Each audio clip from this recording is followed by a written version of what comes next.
We'll call the September 5 Reno County Planning Commission meeting to order. Staff, will you please call the roll? Shortfeger. Here. Strahan. Here. Schaefer. Here. Seltzer. Here. Macklin. Here. Martin. Here. And Gertz. Here. Thank you, everyone, for joining us this evening. We've before us, we've got our draft for our commercial solar conversion regulations. We're going to review those tonight. This was the draft that we gave staff at our last regular meeting. Do the last write-up so we can do a review. If we so desire, after our discussion tonight, that we can decide whether we need to make action on setting a public hearing date. I don't want that to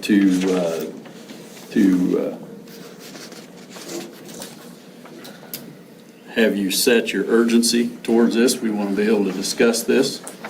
If we have some additions that we need and that has come to light from this panel that we want to review, then we can surely entertain another evening to discuss the potential date for our public hearing. So I don't want that to be the riding urgency for tonight. That's not my point at all.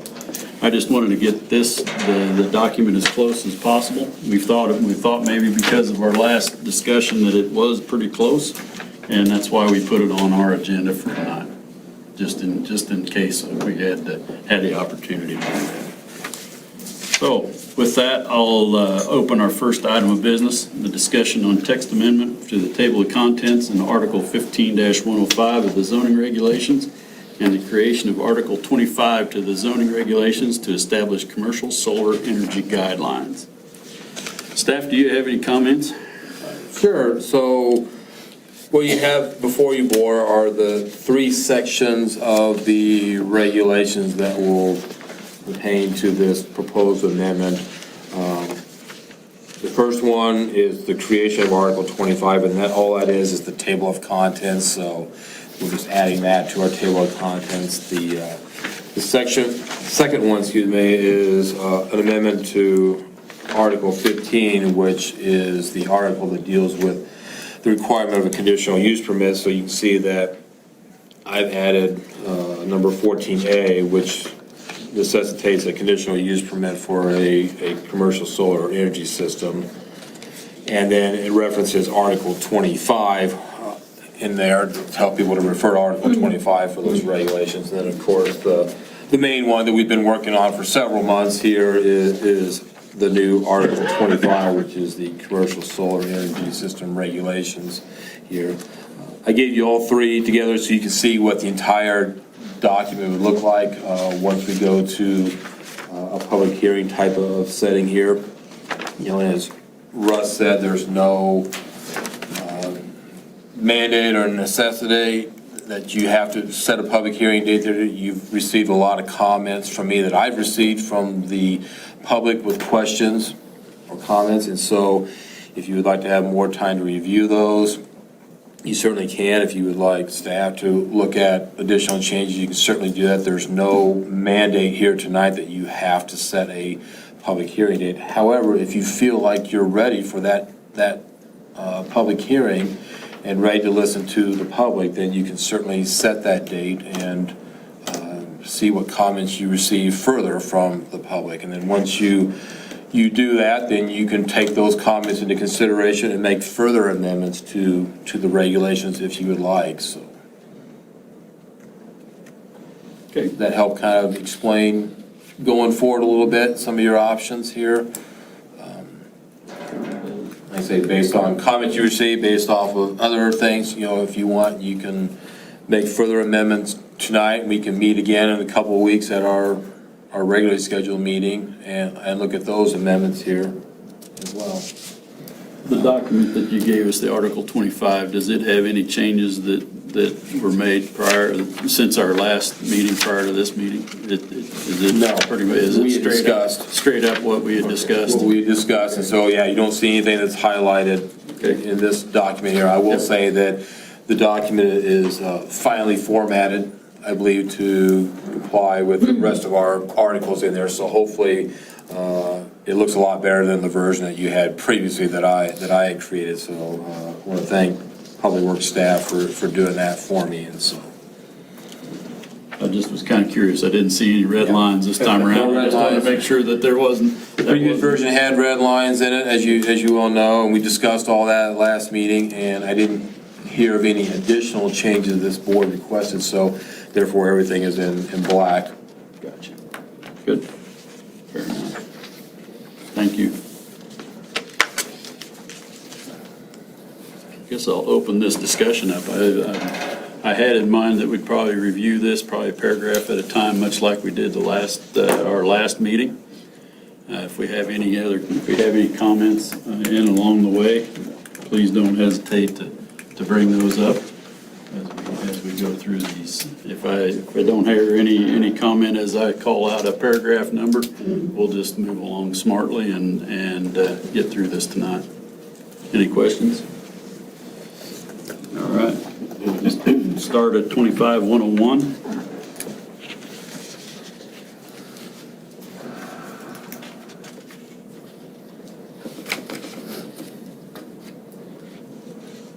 I got a question. A private system, is that residential or is it can it be a business that has just enough of a system to support its own That's uses? defined on the next page, I think, definition, right? Yep. Okay, Number 3. okay.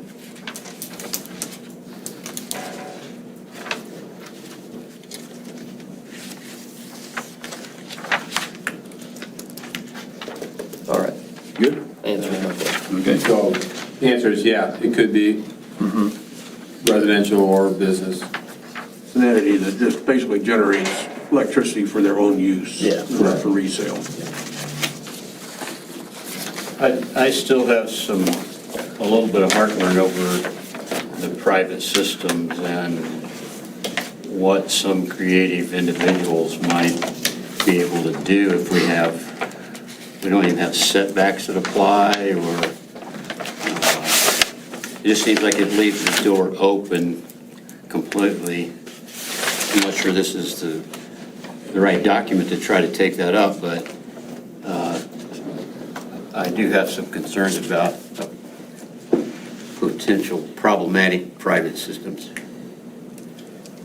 It does leave the door open for residential and or business, because we're not regulating that unless it's in a floodplain, and so can we take it up in this document? I mean, I think we would want to maybe change the title of the article, and then we could certainly have a section on residential and or, lack of a better term, medium scale types of development. If this board wants to go that route, we can sit there and have some minimal regulations for that if the board chooses.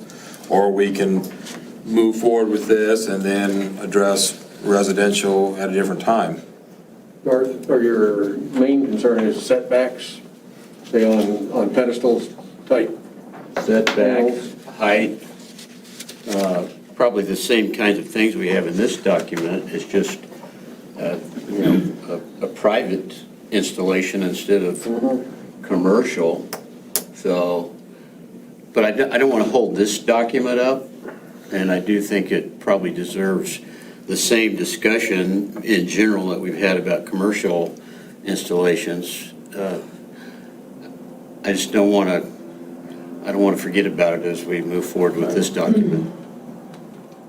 What would that look like, Mark, to say that let's just, in a scenario that we move through the process with our commercial, would we add private to this? Would we have another text amendment to this Article 25, or would there be another article completely on private solar? I know one of the other counties that we got copies of their regs on does address private systems within those same regs, and basically they're just doing a minimal thing. I think it's on setbacks. I don't know if there's any difference on height or not, but he deals primarily with setbacks, I think.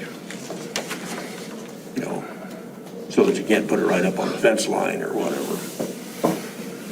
Since we have the, Procedural wise, how would that work? I mean, since we have the definition of a private system already in the commercial one, I think you could just look at changing the title of this to maybe something more appropriate, and then just adding another article within this article, there, like another section, if you will, you know, like 25-115 or whatever it would be, and then just address private that way. Be a text amendment within the same article then? Yeah, well, yeah, I mean, we would just incorporate it within there and whatever this board would like to do. I mean, you know, we're not in a public hearing setting right now, and if there's other amendments you want, we could certainly do something and we can just add that, and versus going through this process and potentially adopting this and then having to go back through this whole entire process again just to add private. Right. I guess what it boils down to is we gotta decide what are the things you wanna try to regulate on a private system. You know, so how in depth are we gonna go on that? To me, it'd be basically height maybe and setback. I can't think of anything else. Because they're doing this for their own energy consumption. They're funding it out of their own pockets. So they're not gonna go overboard, I wouldn't think, unless they have a whole lot of money to spend. So if the board goes that route, it would not be that difficult to add a couple of sections in there to add that for all other types of systems, not just the utility or the commercial end. If you want to see something like that, we can certainly do that. Say other types of systems. Well, the business or the residential, private yeah. would be Anything that's residential, yeah. anything that's non-commercial, say, that way. I mean, if that's all this board thinks they want to address. Do we muddy the waters if we start setting setbacks and height regulations that might be independent of what we want for a commercial project? I don't think it would. No, it would just be something that staff would have to, you know the regulation, and then Right, citizens wanting to put those up would have to know that regulation as well. Yeah, once it's So- enacted, I guess during this process we're in now of establishing the regulations, is that where? Well, I would say if the board gets really detailed and we start getting into several pages of regulations, then yes, I think you have the potential of muddying the waters, if you will. But I think if you're, Just the thing that comes to my mind is we have all collectively come together about what kind of setback do you need for a commercial? But if you start talking about that 50 or 100 feet applying to setbacks for private, then we're going to wind up with two standards in one document. Well, yeah, you will, but I don't think that's a problem, Harley, because you're looking at the size of the projects. You know, a business or residential installation is not gonna be very big. You know, Well, I know, and you're just, my concern but the is. setback on commercial would be 100 feet, and that just makes it almost impossible for a private. Yeah. So I'm sorry, we'd have to set up separate setbacks for the Okay, that's my point. We yeah, wind up with business two or separate the private, setbacks. for the private. So, yeah, you'd have to have a double standard, so to speak, yes. The one thing it will do that anybody that wants to put up a solar panel at their house, they'll have to get a permit. Yeah. Which will be different than current policy, right? Right. yes. Well, and do we want different setbacks for, a farm in the middle of a section in an ag district versus, someone lives in Yoder or Medora? Well, I guess Discussion item. you could put in a provision that the adjoining landowner can waive it, so if the guy owns, because I guess my concern, and I think kind of what Garth's getting at, is somebody coming in and setting up some pedestal panels right on the property line. Okay, so I mean, that causes certain issues. Like, say somebody wants to do a controlled burn in their field and they've got all these stupid solar panels sitting there right on the property line. There's an issue there. So set them back 50 feet, or whatever, 30 feet, you've got a pretty decent buffer.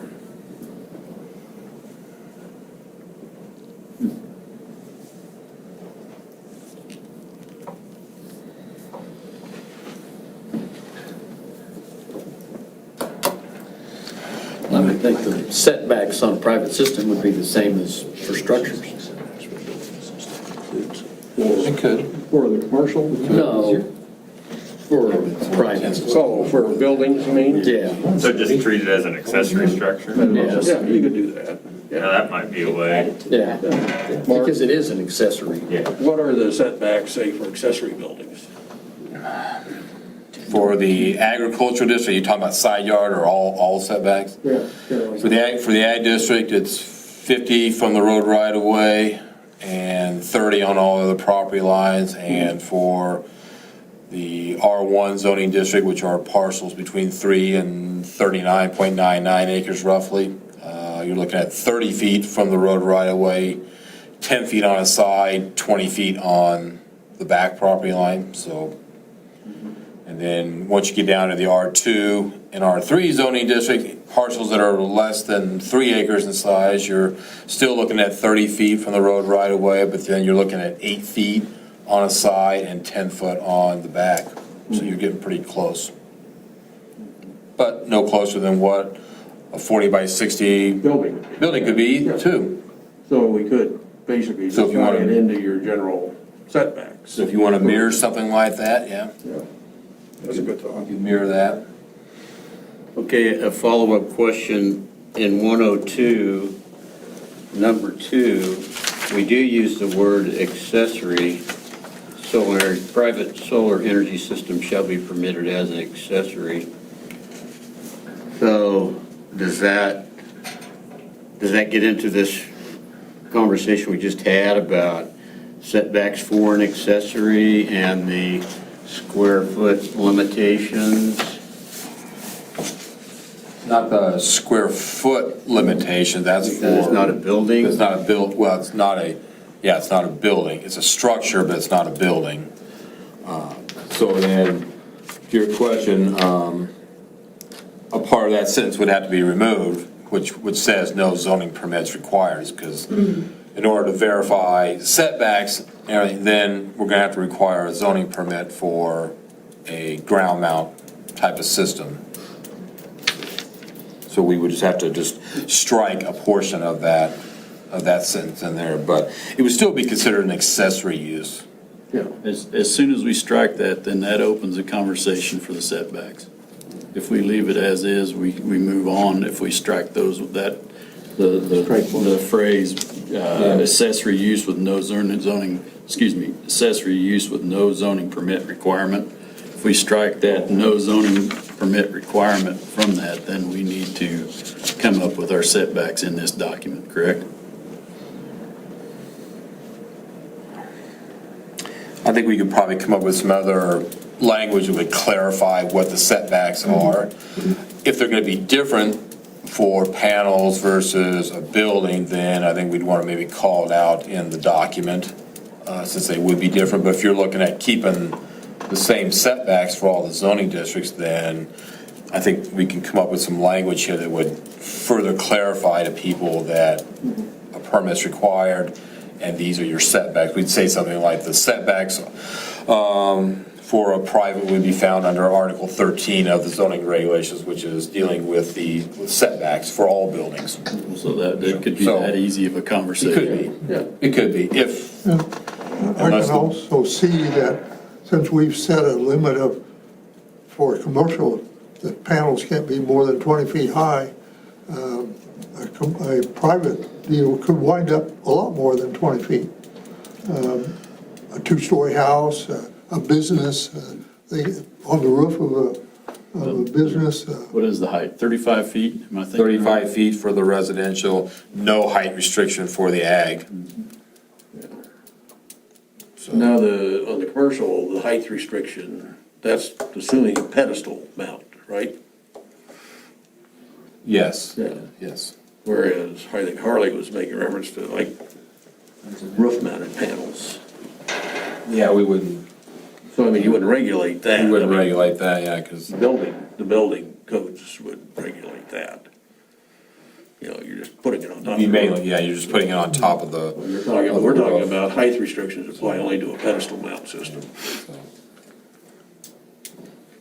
Yeah, I don't think, we don't have a lot of buildings, if any, that are probably over 35 feet in height, you know, so So, that's pretty tall. so for a pedestal mount then, would we want a similar height restriction to what we have now for the commercial? What's that, would we decide 20, 25 I think it's feet? 20 is what we have in there now, yeah. So, you know, for a private, use the existing setbacks we have for a new building. And then use for a pedestal mount, use the existing, or our proposed height restriction. You could. Yeah. Ground mount is follow the accessory building setbacks. And with Yeah. the pedestal, utilize the The commercial height limitation. height limitation. What do you think of that, Garth? Is I like it a lot better. is that satisfying a little bit? Yeah, it's getting there, yeah. No, I didn't know if that, because that way we'd at least outline some setbacks in that regard. Yeah.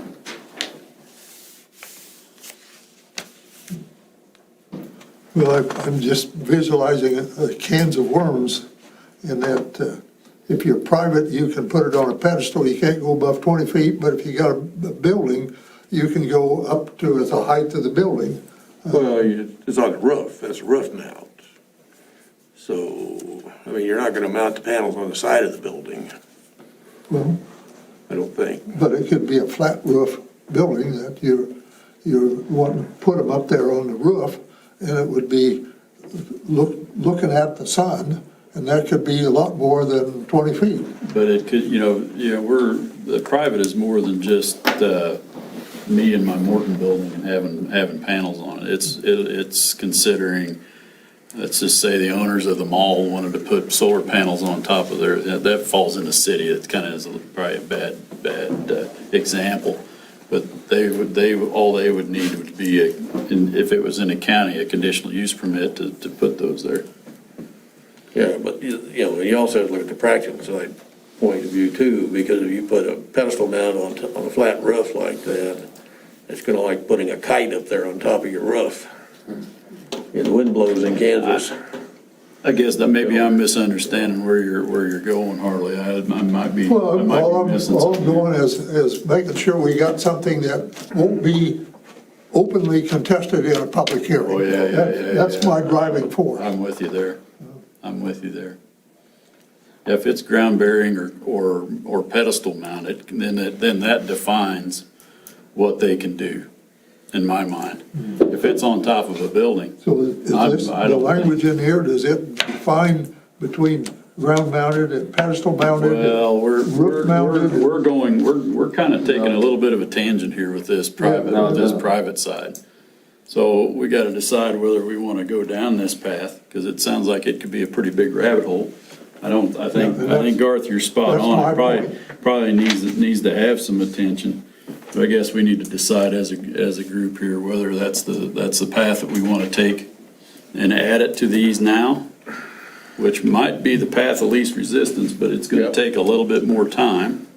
And as Don has pointed out, that means that if somebody wants to put in something private, he's got to come to us for a permit to do so. And right now, he doesn't need to do that. That's correct. So all I'm saying is, we may have a lot of open cans that's full of worms that will, Waiting to be exposed. yeah. Yeah. Yeah, I guess you gotta look at the pros and cons, Harley. To me, I'd be more concerned about, somebody putting them too close to the property line and any issues that might entail, which I think we can handle very easily just by inserting something in these regs, and having to go back and rehash this whole thing down the road. And try to create either separate regs for that or to come in and amend these and all that. I think it'd be easier, we've got time now. I don't know. Let's figure out what we want to regulate on a private system and see if we can simply just stick it in here. Yeah, I think staff would have to review everything like what you're mentioning, Harley, make sure we don't have any conflicts with the commercial side of things here and bring this board back a revised document if you so choose to go that route, and make sure that we're not missing anything. And it may be where it's not just simple as crossing off half of a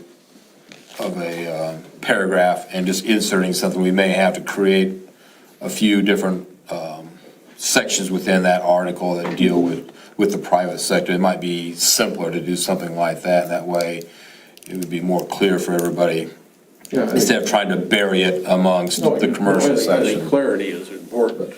That'd be something we would discuss and bring forth a proposal to this board, and then you guys can review and see if that meets your satisfaction.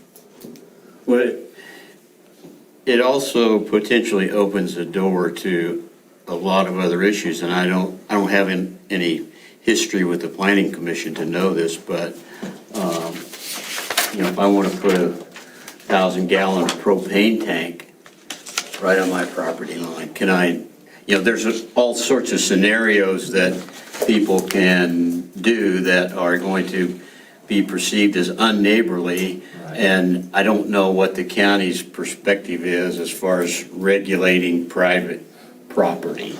That's kind of what we're getting down to. We could get so far into the weeds that Gayla puts her bales right on the property line, and I need to farm my property line right next to her, and there's weeds growing there. Yeah. I mean, how do we get, we could make ourselves crazy looking at some of that stuff. Yeah, it's Once you open the doors, I get it it. might be hard to stop. I understand that. But I think I'm following where you're going with the setbacks for the private solar stuff. So I guess in my mind, I'm back to asking the question is, do we even want to open this door or just leave it That's the question I raised. like we have it? That's the I question. think, personally, I think it's something we should address now while we have the opportunity to do it. So you still thinking, Mark, it would make sense to put it within this Article 25? If this board is looking at setbacks, height, very limited requirements for a private system, then I think right now, I would say it would be easier to put it in this article versus creating something entirely separate. Okay. Because you're not, yeah. Do we have any idea how many private solar systems are out there currently? Or how many get installed? It could be as few as 2 panels on the side of on the roof of somebody's garage to, you go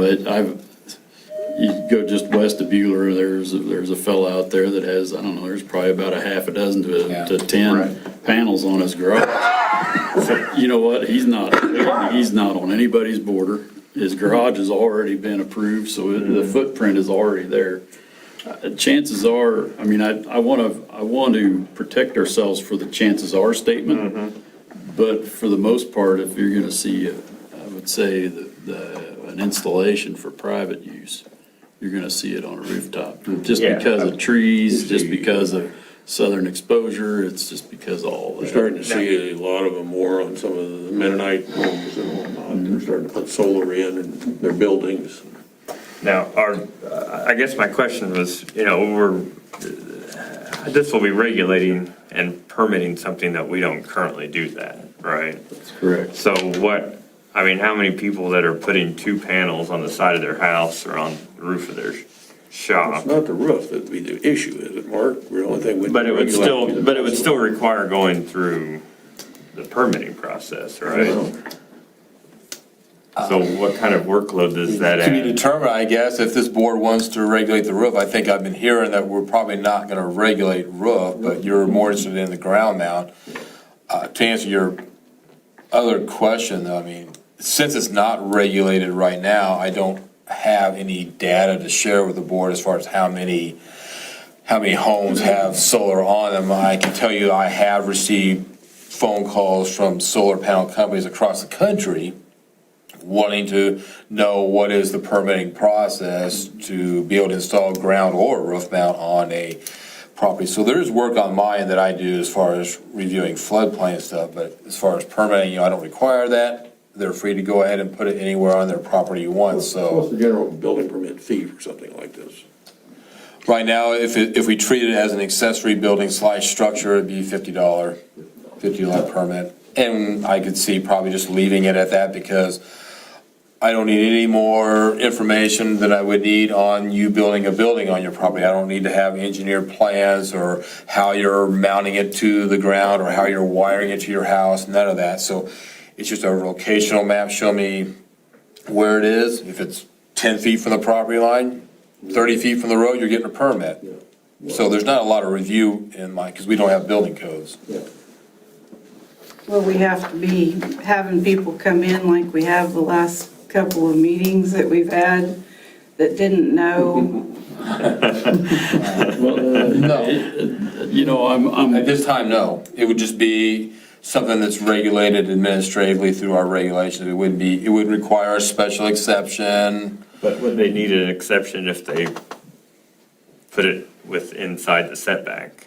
Yes, then if, we have like Variance. 10-foot setback from a property line, if they want to be 8 foot from the property line, then that would be something that they would have to apply for a variance. And then in this case, the Board of Zoning Appeals would hear that case and we would send notices. But if they're meeting the setback requirements and meeting the height requirements, then right now, it would just be a zoning permit through me and you would not even know how many I've issued. And I would propose to leave it that way.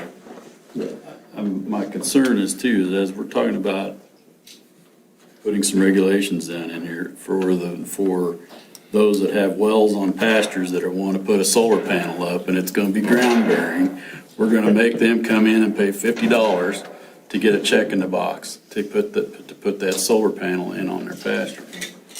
I find that really hard. That's a hard pill for me to swallow. If it's ag related, I would probably verify legal. If it's ag, then it could be considered exempt maybe from zoning, and so maybe the farmer would not be required to meet any kind of regulations Even in the with zone that. area of the It is county? related to his agricultural operation. You can have a dairy farm. Well, and Yeah. if that's the case, what's the difference between a solar It's just panel attached residential. to a well and a solar panel next to my barn? Yeah, if you could, Where do we draw that line? if you can provide documentation that it's used for your operation.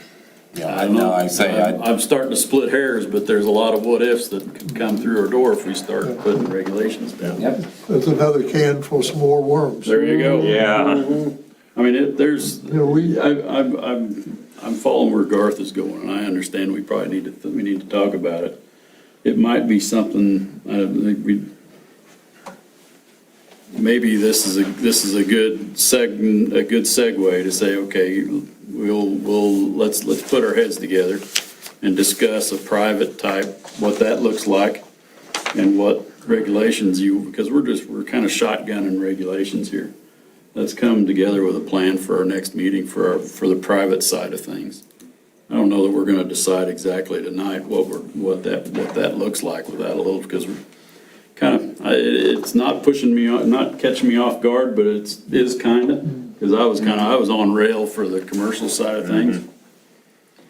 So that's my opinion, is come together maybe at our next meeting with the private stuff. Let's continue on with the commercial. We started this months ago with Right. the understanding we were commercial solar energy system regulations.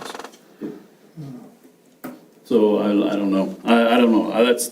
That's my thoughts, but that doesn't need to be the path that we take. We can continue the discussion for sure, but my thoughts are. I think it's kind of worthwhile reviewing that, because, like I said, if something we wind up wanting to do, now's the time to do it. Simplest way to do it is just insert it in this document, rather than, coming back at a future date and saying, oh, well, now we want to do this. Yep. you know, it gets a lot more complicated. Was there any clarification in the directive we got from the county commissioners? I don't Did believe they so. only address commercial solar? Well, I think that's Like what they, commercial wind? I think that's what they wanted addressed, obviously, but I don't think that there was a directive to leave private alone. I could be mistaken, but I believe it was just develop solar But regulations. we set out private with a specific definition here. Yes. Yeah. Yes. And can we add private to our plate and meet our deadline? I don't know that we have a hard, we've got a suggested, we don't have a hard stop. Does that make sense? The moratorium will end December 31st. But that, if we see we're gonna be going past that, we'd have staff request an extension. So I want to ask you something on this residential. So what you've kind of said so far, but haven't made a decision on, is residential ground-mounted solar panels will be the same setbacks as the building setbacks, and the height not exceeding 20 foot? Is that kind of what you said? You're going to mock the building setbacks? Is it that simple? It's a pretty good summary. Yeah, if that's the only thing we're gonna regulate, yeah. And as far as I'm concerned, that's, you know, my main concerns about private systems is having some kind of a setback from property. Did that spell it out, Yeah. North? I'd be fine with that.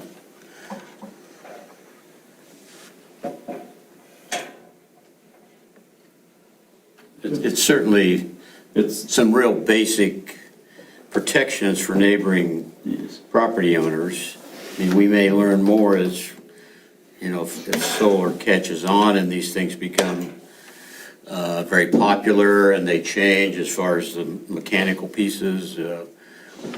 We'll find ourselves back here, but in the short run, I think it's an important protection for neighboring property owners. Because all these setbacks that I just mentioned, you can have a 20-foot building, so a 20-foot solar panel, It's really no difference.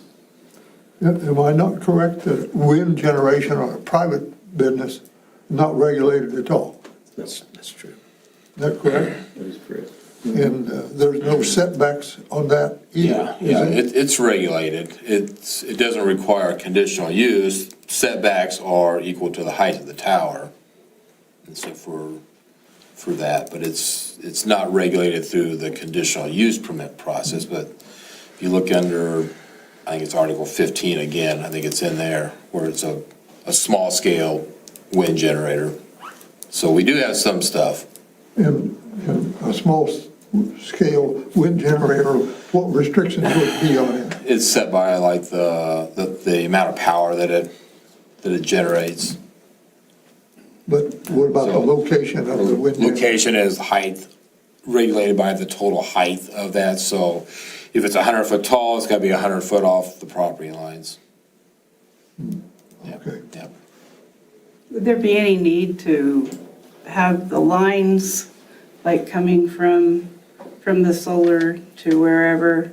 Do those lines interfere with like future people buying property, say, and not knowing when they're marked? Or, do they need to notify somebody of where the lines would be? Lines should be on their own property. Shouldn't have to They shouldn't then? cross over into adjoining Right. property. Yeah, I understand, but just so, do you have to know where the lines are for future references? You know Or where your electric line is on Like your if- property. like where telephone your company? internet line is. Yeah. I don't know where all that stuff Okay. is. Water lines, et cetera. Yeah, okay. I lived in town, I whacked my cox cable 3 or 4 times. I gotcha. I didn't know for sure on that. Usually a utility locate, they should be able to. They could, yeah, Yeah. okay. Yeah, you shouldn't, yeah. All right, just checking. So going back to that 25102, paragraph 2, would you strike the words use with no zoning permit requirement? And then enter the words like, Don, you mentioned, using the present accessory building setbacks and the commercial, I'm paraphrasing here, but and the commercial height regulations? Not to exceed 20 foot. Yep. Yeah. That's one, I'm gonna. Then would you have another paragraph defining it all? Well, Or would I mean- would that one sentence right there be enough to take care of everything? Yeah, I need to think about that. I'm gonna reserve judgment on that if you don't mind. I would- No, that's fine. I'm That's- just, if we, you know, I'm being swayed that I don't need to think about this much more because it's making some sense. So I guess I'd ask the board if that text change would be okay. Why don't you read Or it if one we more put- time, Don, like you have written? Well, this is kind of rough, but residential ground-mounted solar panels will have the same setbacks as the building setbacks and the height not to exceed 20 foot. Now, that needs to be fine-tuned, but it's same setbacks as what all of our building setbacks on all the, on residential, all of them, those same setbacks for a solar panel, and that panel can't exceed, ground-mounted, it can't exceed 20 foot. Height. So we have staff write that in. Yeah. Everybody agree? Staff, you just got your first set of homework for the week. Great. Try to keep it short. Yeah, we'll try to keep it short as right. But this is good discussion. Are we satisfied with paragraph 25-102?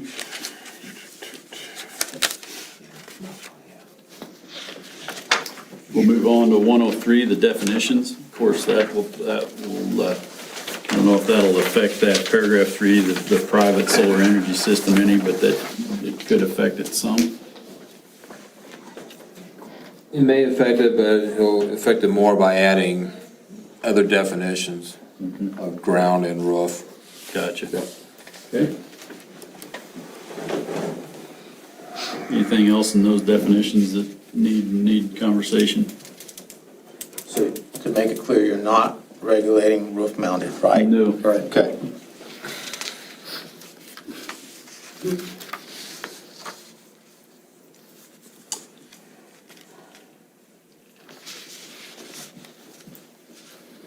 Go ahead and move ahead to 25-104. That's pretty plain and simple. Won't linger there. 25-105.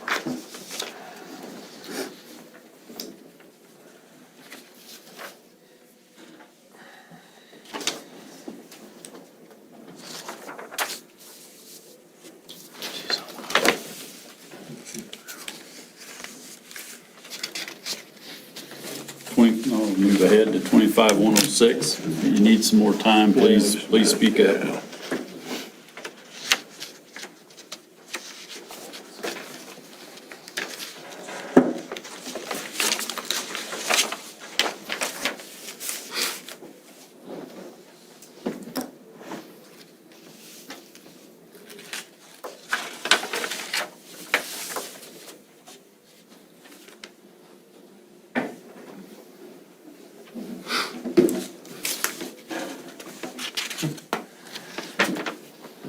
Okay, ready for 25-106?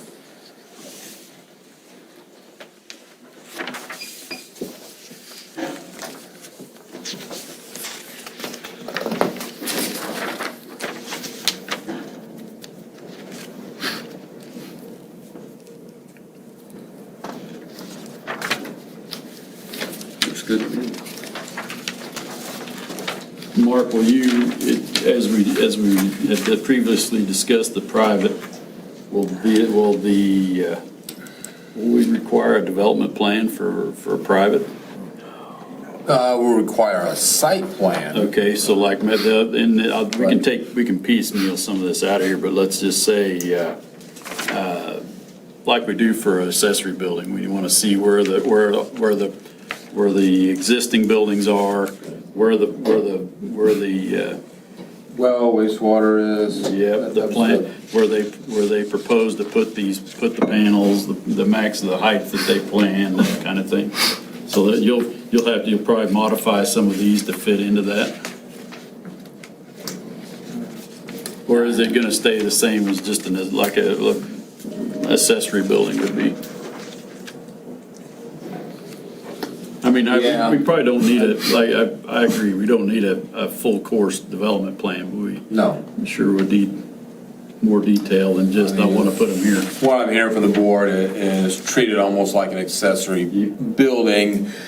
Quite honestly, I'm gonna have to look at this all over again and see how it all reads in and how it all plays. Yeah, I don't want confusion Right. of anything, so it may be I might have to develop a whole other section. There'll have to be another section. I think it's gonna have to be, yeah, I mean, I agree. I guess my question was if there would be some commonalities. there will be, there definitely could be, but I think it needs to be a whole different section Okay. Nope, that's fine. of that. That answers my question.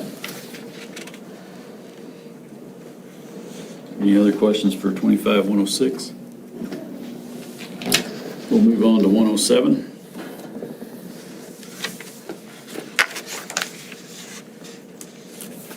I had one little typo, I think, on 107, number 5, the third line, it says, I think that should be prior to submitting.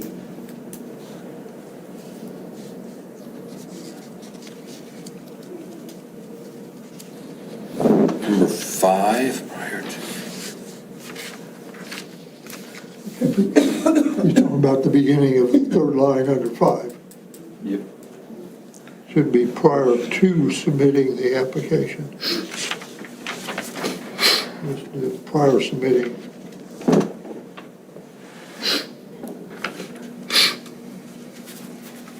Oh, okay, there's, I wasn't seeing it. Yeah, good catch.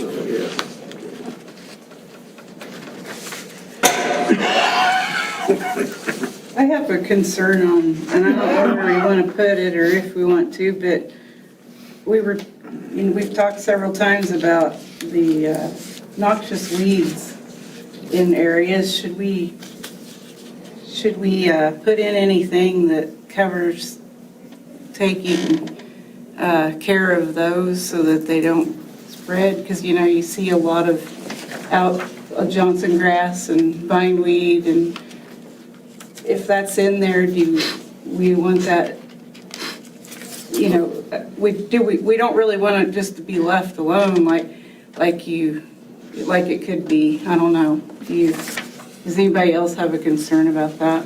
Well, that's state regulated, so anybody sees it, they have to treat it if it's turned in. Just like on your property right now. So If we go out there and we see that, we'll write you a letter and tell you that you need to treat that.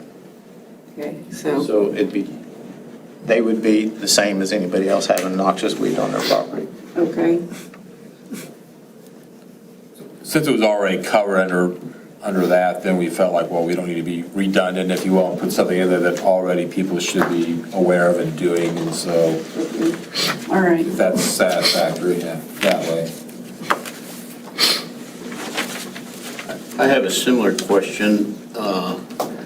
In Douglas County, they had a term called agrivoltaic, I think, which was kind of interesting to me, and I guess I'm wondering, I don't think we would exclude that. There's nothing in our proposal that would exclude that. Right. I don't know that we need to add anything for it, it's just, I couldn't find anything that would exclude it.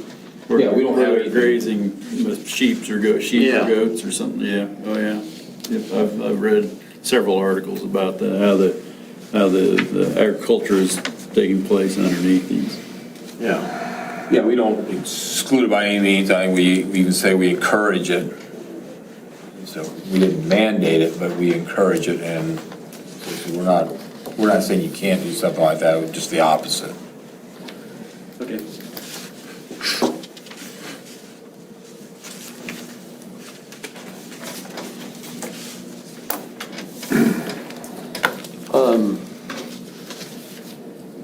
Paragraph 5 about private airstrips. What does it take to have a private airstrip? Money? They register with the FAA. Okay. They have a registry number, and it can be a grass airstrip, but it's a registered strip that can be used by, it doesn't deem it a public one, but it is available in cases of emergency and that kind of thing. It's on maps, it's that type of thing. Okay.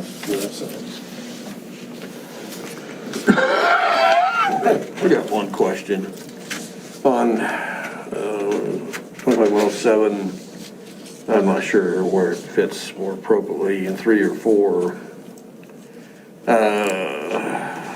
In 3, you're talking about, documents from wildlife and parks, indicating they've been contacted regarding a solar energy project, and the applicant regarding the proposal, and has reviewed or is currently reviewing the proposal, and any concerns regarding the operation. Do we need to extend that to any other government, quasi-governmental agencies like watershed districts or anything like that? If the boundaries of the project were to include them?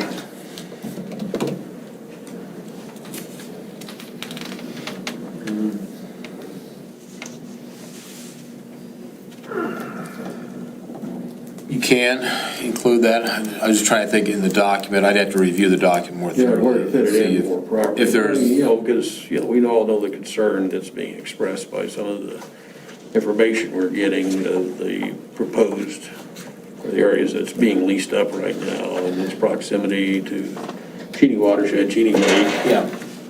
that kind of stuff. I think we need to Well, we had it in there some where, provisions in there to protect that as much as we can, because, Wichita relies on a lot of that water for their drinking water.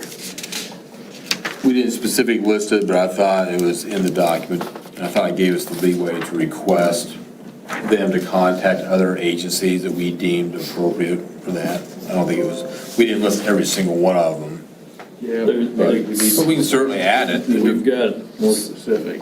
we've got it in, later on in the Where you document, in,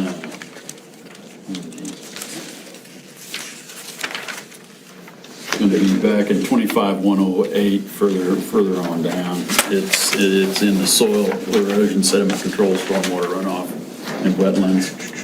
They talk about, page 10, erosion control permit from KDHE, maybe that's.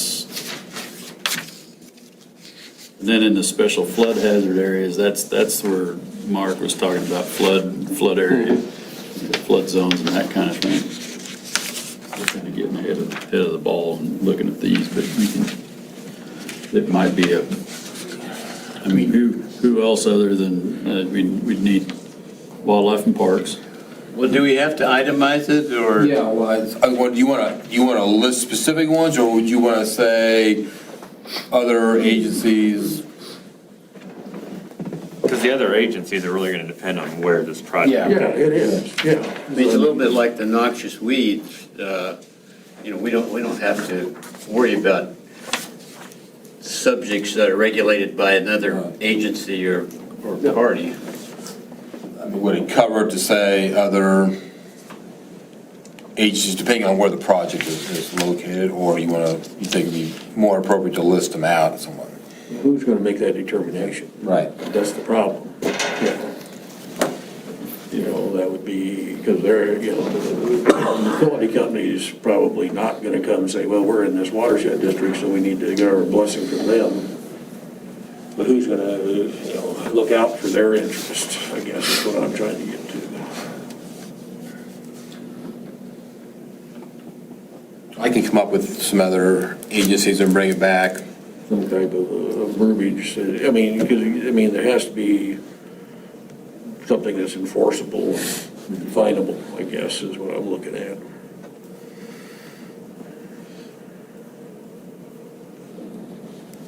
You say if there are any other such, entities like watershed districts, et cetera, that, within the project boundaries, then those agencies. They may not need to be listed, but I'll come up with some additional wording to help clarify that that's not the only agency we want people to contact. Right. See what you come up with.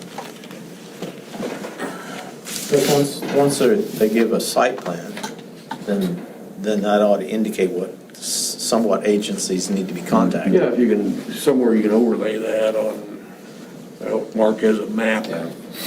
like that you can overlay it and say, okay, well, it's within, we got these districts here or there, or whatever else. It'd be no different than a Bueller's UTJ, Yep. Right. no different. But Mark needs to know, okay, so we need to have verbiage in there, in my opinion, saying that if one of these agencies or districts is within the boundaries, Project boundary. then here's what we need to do to have them sign off or make sure they're aware of it and they have the right to protest it. Good, yep, I'll add it.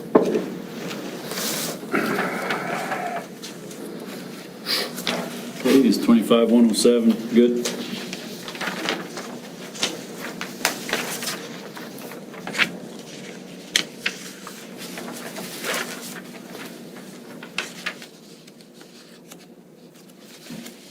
We'll move on to 25-108.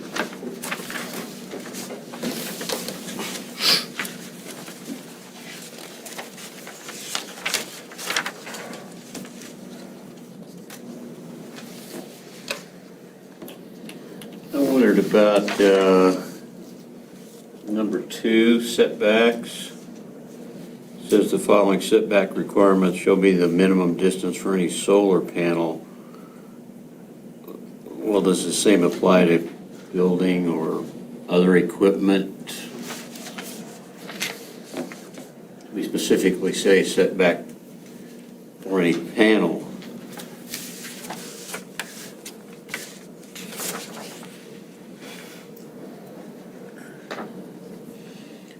Well, we address battery storage later on, which would be something other than other than solar Right. panels. I was just looking again, see how we had it worded.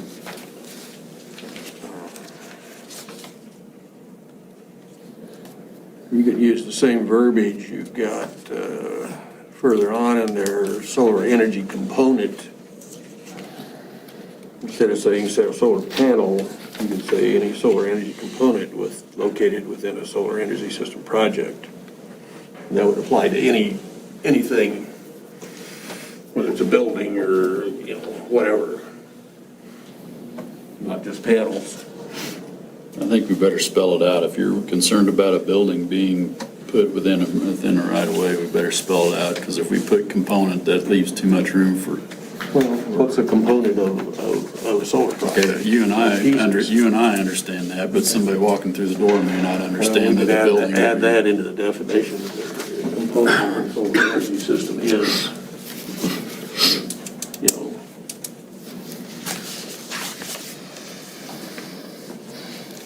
what's your reaction to that, Mark?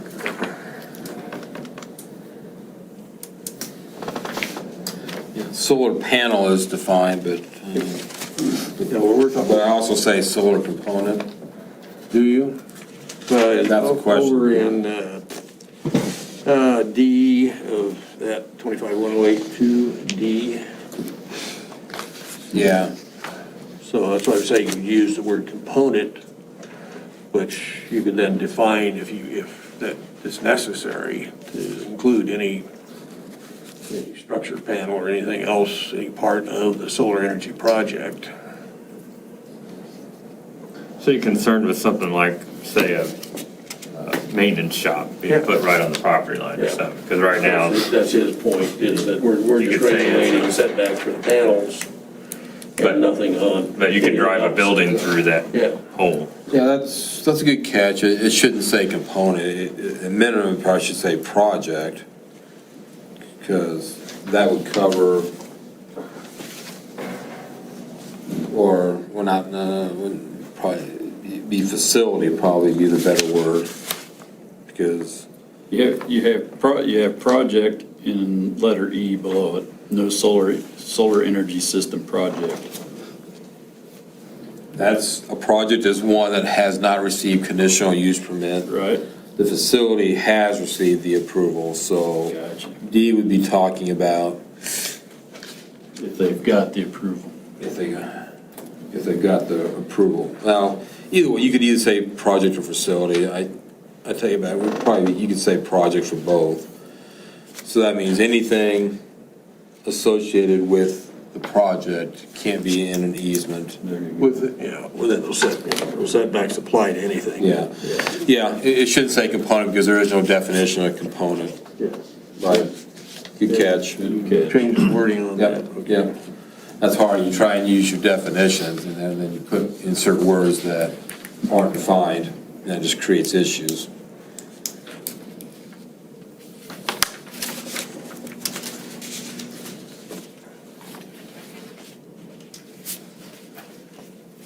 Okay. Does that answer it? Then Garth, it doesn't include the things associated with the battery.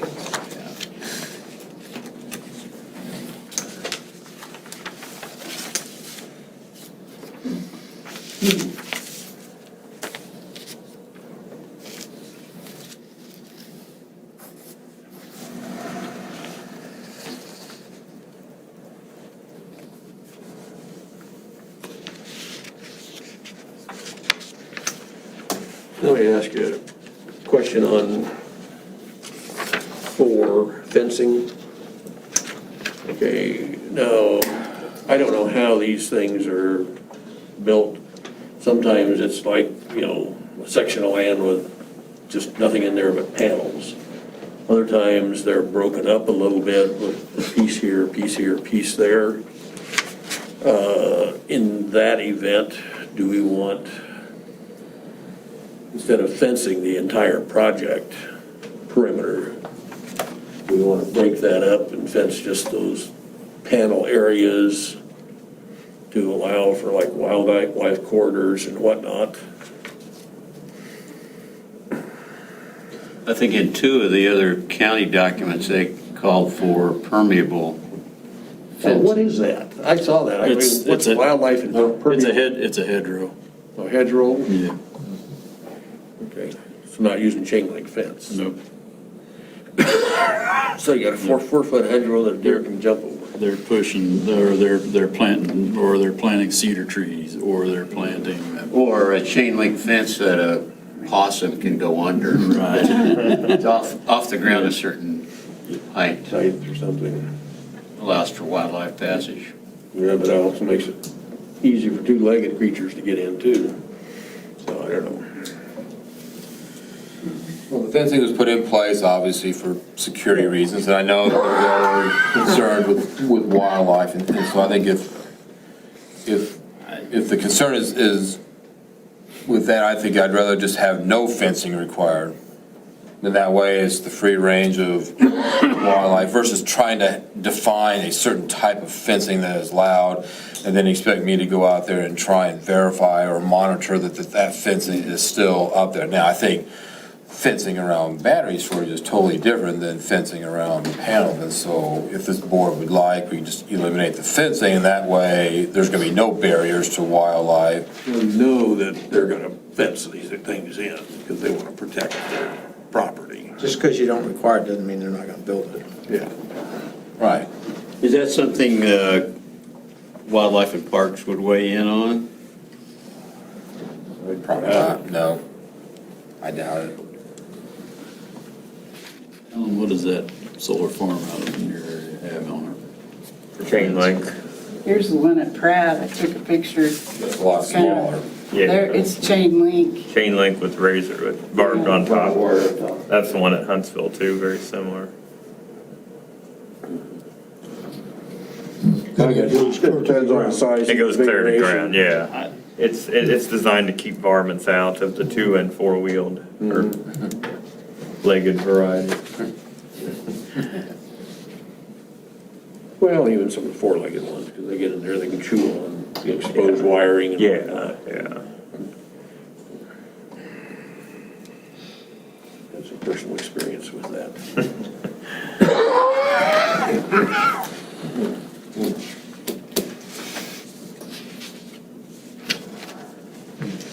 I don't think I'd want to leave it up to cause and expect, and with the assumption that there's going to be one built. I don't want to leave that. I think it needs to have some, those statements that we made about fencing needs to stay in the document. if they are asking for something different, then that's their chance at the public hearing for the project. I can ask for a variance at that point. And that, try to do it through the development agreement and specify what parameters of fencing they want to try to put in. Yeah, I'm not sure it's in the public's best interest to have a large, open solar. I mean, nothing says attractive nuisance if you're. No, I think you need to have fencing. It's just, depending on the size and configuration, I think, of the system is how is it fenced. Right. If they just got 2,000 acres of solar panels, they have quarter section here, quarter section there, quarter section here, they're not contiguous, they fence each one. Fence each one, And then let the birdies and the deer and everything else mingle in between them. Yep. Yeah.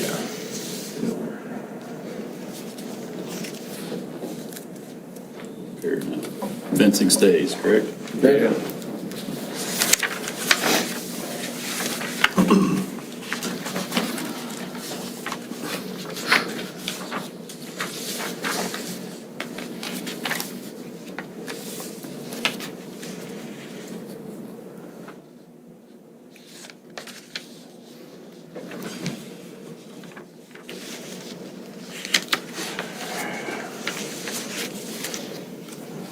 On section 5 lighting, so on section D, say that if security lighting is necessary, lighting controlled by motion sensors shall be the lighting method. But then in section C, immediately above it, we talk about dusk to dawn lighting. So is dusk to dawn lighting, if section D requires motion sensor lighting, then does that mean that dusk to dawn is not allowed? Yeah, I think it's an oversight, so I think probably you just scratch off the dusk to dawn. If you just say all lighting shall be noted, Okay. would that solve it? I don't know, is there any areas that they might want continuous lighting through the evening, such as, where they're Like at the entrance gate or something? entrance gates, battery storage, what the converters are, all this kind of stuff.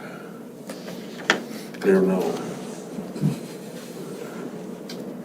But Then the statement, if we just took dusk to dawn out, all lighting shall be noted on the site plan and shielded from public road and adjacent parcels, takes care of all that.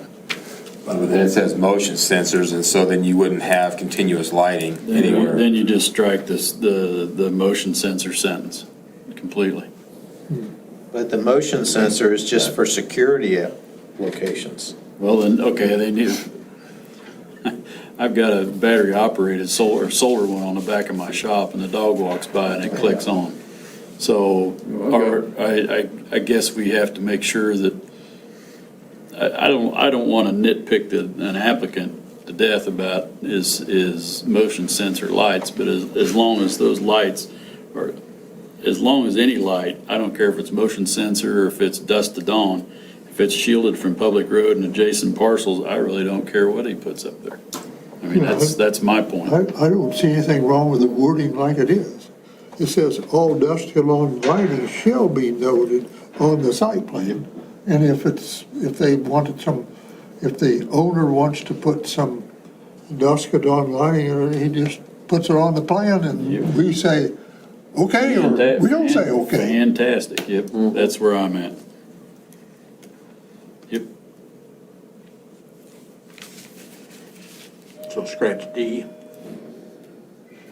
that what you're proposing? I didn't know. No, I think I think leave it all on there. Leave it all on there. That way the we're basically giving the applicant the opportunity, Okay. not requiring dusk to dawn, but if he wants to put dusk to dawn, this is what he needs to do. Well, they're If he- prudent to do the motion sensing because it reduces their electric bill. Yep. Yep. For sure, they don't have to use the batteries as much.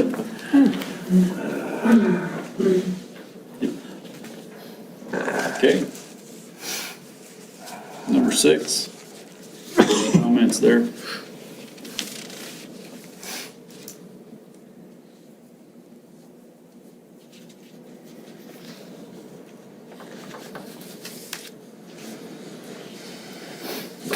Paragraph 7.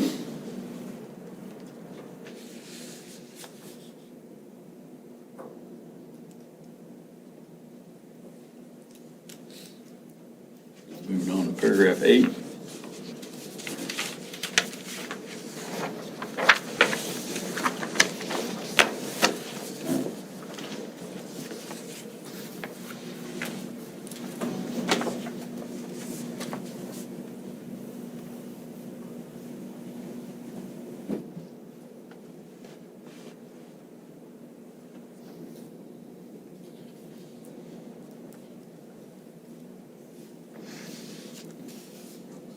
Paragraph 8 is probably one of the newest paragraphs in our conversation in these, so I'll just give you a little time to read through that. I think that pretty well covers what the information that, we got for emergency preparedness.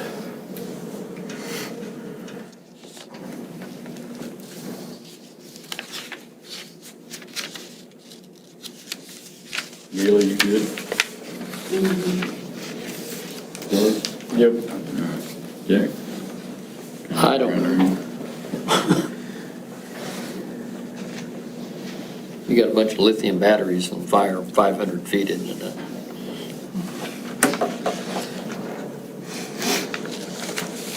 It just gets closed in a hurry with heat, doesn't it?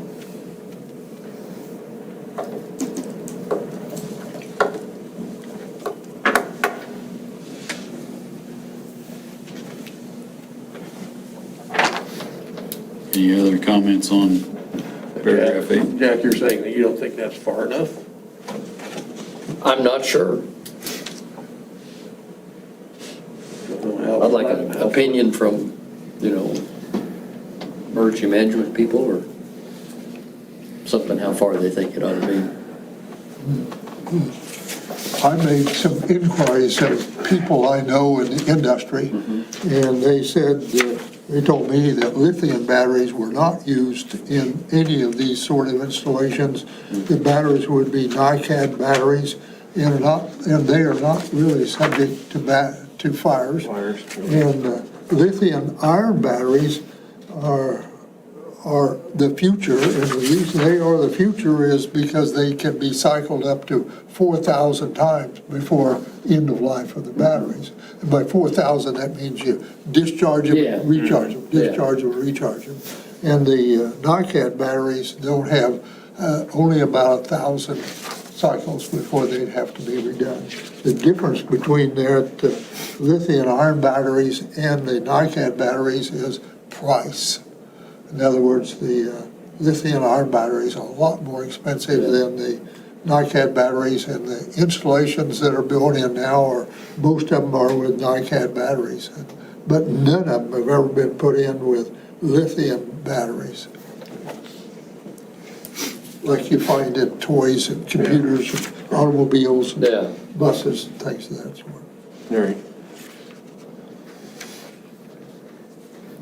This person also went on to tell me, says, we don't know what the future batteries will be. Right. We don't know. Yeah. Isn't that the truth? Well, you can't regulate what you don't You know. don't go back too many years, and there wasn't any such thing as battery storage of large quantities of electricity. Now there is, and what kind of battery will it be 10 years from now and 100 years from now? Nobody knows.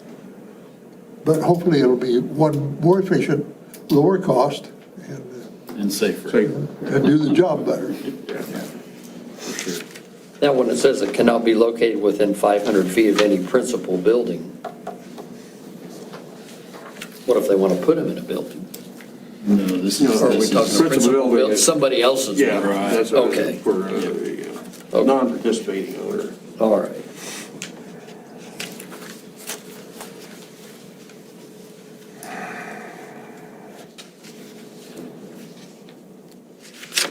Yeah. All right. We'll move on to paragraph 9.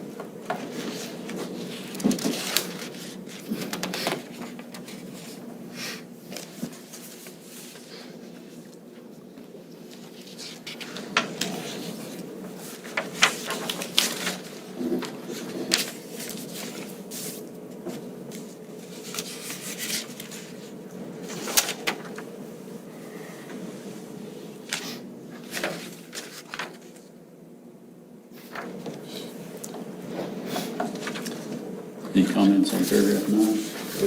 Okay, paragraph 10.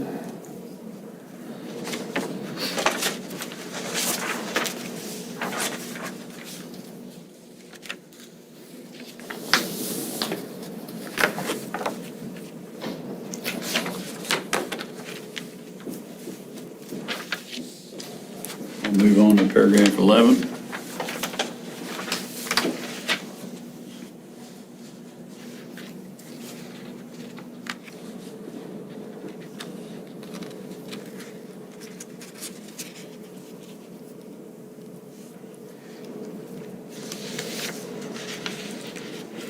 Paragraph 12.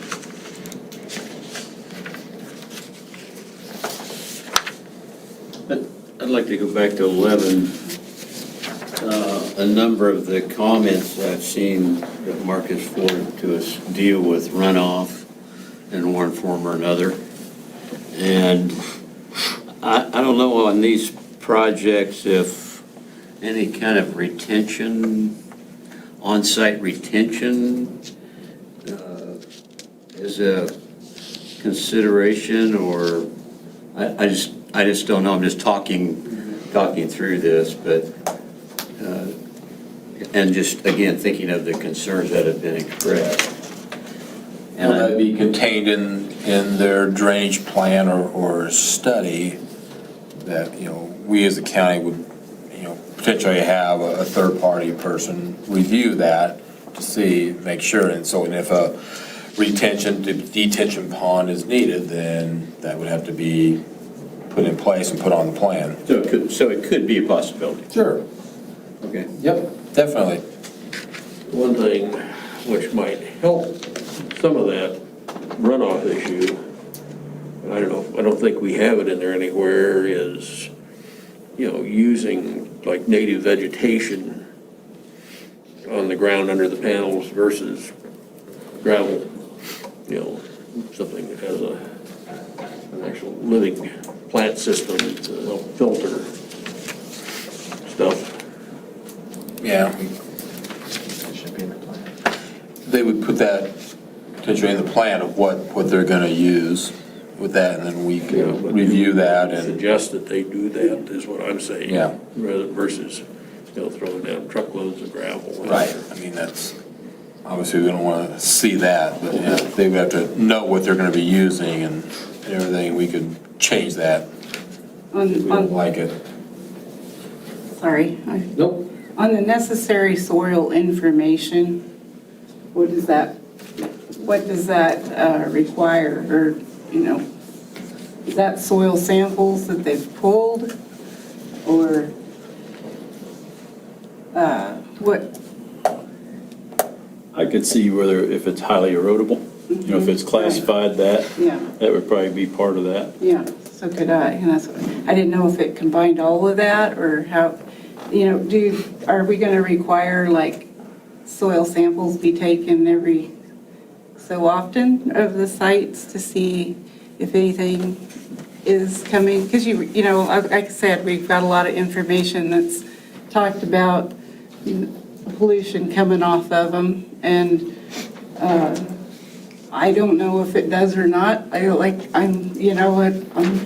not my specialty. Is it or not? I don't know, but do we need to kind of watch the levels in the soil of like the cadmium and mercury and the heavy metals, or? Because I did see that some of the other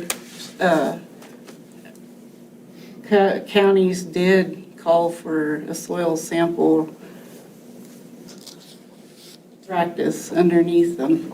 On a periodic basis. Yes.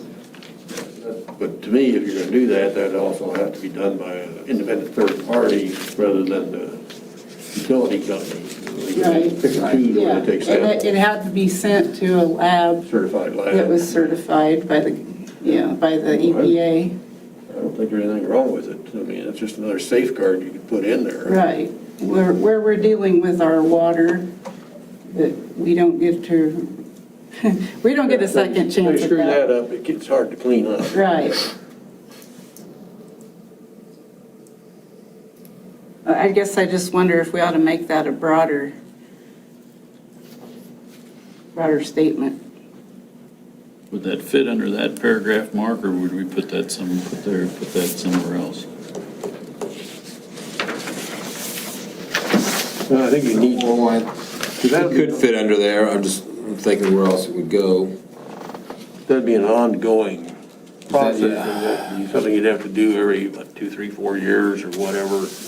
It would go into there, or potentially a better place would be, you know, as part of condition of the conditional use permit, or even so in the developer's agreement, where if they felt necessary.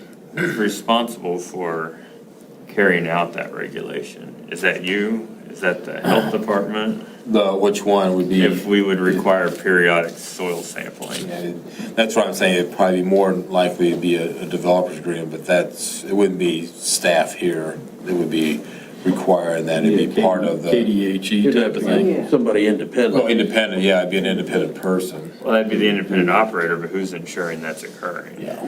It'd be in, I saw where it did say that it needed to be made of public yeah, to get it, so. it'd be a public document available for inspection, but it wouldn't be at the staff level, it would be under the developer's agreement that would be enforced. And I think that's what you're saying, that would be the development agreement between the county and the Right. applicant. Right.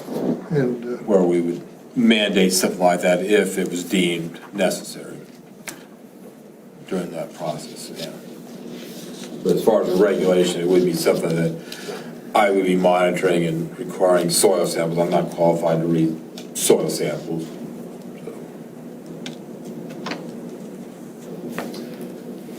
So should we insert that into some of the suggested items? Yes. Suggested item in Yes. the development agreement, Yes. that we have baseline soil samples taken and then periodic updates by an independent third party. Well, you need to also suggest, is it just within the site plan or how far outside the site plan too? So, in the direction of the drainage. Yeah. that would make more sense than going in and Wanna go find out downhill rather than uphill. where the water flows to and take soil samples there on a regular basis rather than in the facility. Or upstream from the herd, so to speak, yeah. Okay.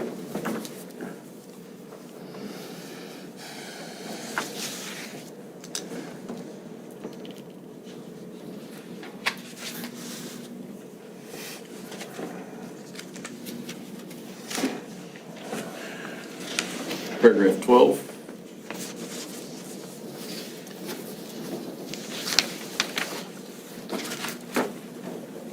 With that, I would just, for discussion purposes, say, you know, you could potentially prohibit it in the special flood hazard area if you would like to go that far. Like any type of development, it is all potentially permitted within the special flood hazard area with the appropriate permits, but if you wanted to, you could go so far to say prohibit it in the special flood hazard area or prohibit it in the floodway, which is the area within the special flood hazard area. But I'm just throwing that out for the board for consideration. If you want to think about that, you can come back in a few weeks and think of it if you want to go that far or not. Those are the more susceptible areas for ground pollution. You know, if there's anything coming out of the project, and do we want to just carte blanche say, well, you can do it if you can get it permitted, but, or do we want to just say, well, we're going to protect it, so no, we're not going to put a project in those boundaries? Yeah. You're talking about the In the floodway. floodway or the floodplain, for that matter. Either or. The only thing I would say is with floodplain, there's a lot of properties that are completely within the floodplain as they're mapped now. And Is so- that the obligation of the applicant to define those floodways, floodplains? No, We have that. they're defined by our regulatory maps. They're not obligated by the owners. So what's the difference between floodway and floodplain again? The floodplain is a larger area. The floodplain is the large area, the floodway is the area within the special flood hazard area that is defined that would aid in dissipating a 100-year or special flood hazard area flooding event. That's where the river would go. Essentially, it's, in layman's terms, and the way I kind of describe it to people is it's essentially where the river is, where the fastest flowing waters you'll find during a flooding event occurs. Whereas the floodplain would be the area that the water would So I possibly think it's- collect and run off from. In a 100-year flood. Yeah, a lot of our floodplains don't contain that floodway because they're not that type of floodplain. They have not been studied. And so mainly like in the southeast area, you'll find that it's just an unnumbered A zone, meaning it hasn't been studied by engineers to define that floodway. The only real floodway areas we would have would be along the Arkansas River. There's other ones, but So the that's the floodways, how, I mean, those generally run along an established waterway of some Yes, kind? yeah. It's And how the, far out from the banks? depends on well, it depends on the source of the flooding, you know, if it's the Nenasko versus the Arkansas, you know, it really depends on that, how wide that gets. It's whatever it takes to dissipate a 100-year flooding event.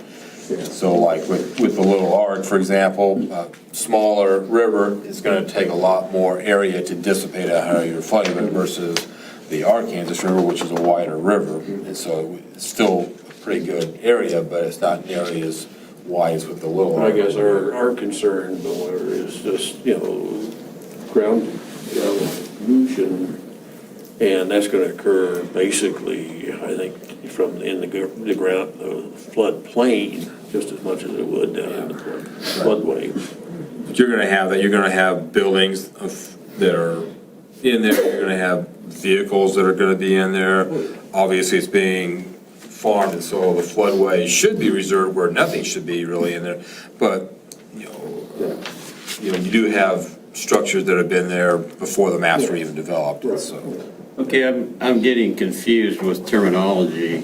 Flood maps, in my mind, there's, I forget the letters, but X, there's different levels of exposure, and we just say a special flood hazard area. Does that cover all of them, or only Only the A zones. the A? So the technical term is special flood hazard area. We try and get away from saying 100-year floodplain because it's not once every 100 years that area will flood like that. It's a 1% chance per year that it could flood to that extent. So special flood hazard area is A. It's the technical term for the A zones. Okay. It could be a 100-year flood. So I may have You're saying complicated more than I intended to. I just wanted to say, it is an option just to say It's an option. you can't put a project within the floodplain. or in the floodway. Floodway, one or If you the wanna do other, that. yeah. I kinda like that. I hate building pasture fence after a flood. I don't think they're gonna put a project Yeah, I in a know, flood. but you never know, you know. Well, That down. what's the process, so if you want to stick a solar panel in the floodplain, so how do you get a permit to do that? I mean, what are the requirements? First, it would take a review by the state to determine if a state permit would be needed, and their regulations change with changing of the state engineer, and so one year you may not need a state permit, another year you may need a state permit, but usually it's a floodplain development permit. From me, in this particular case, we'd want to determine that all those panels will not cause more than 1 foot of rise in the floodplain elevation within that floodplain area. And if they can provide that documentation, then they would be able to get a permit. So there are at least some regulatory hurdles already.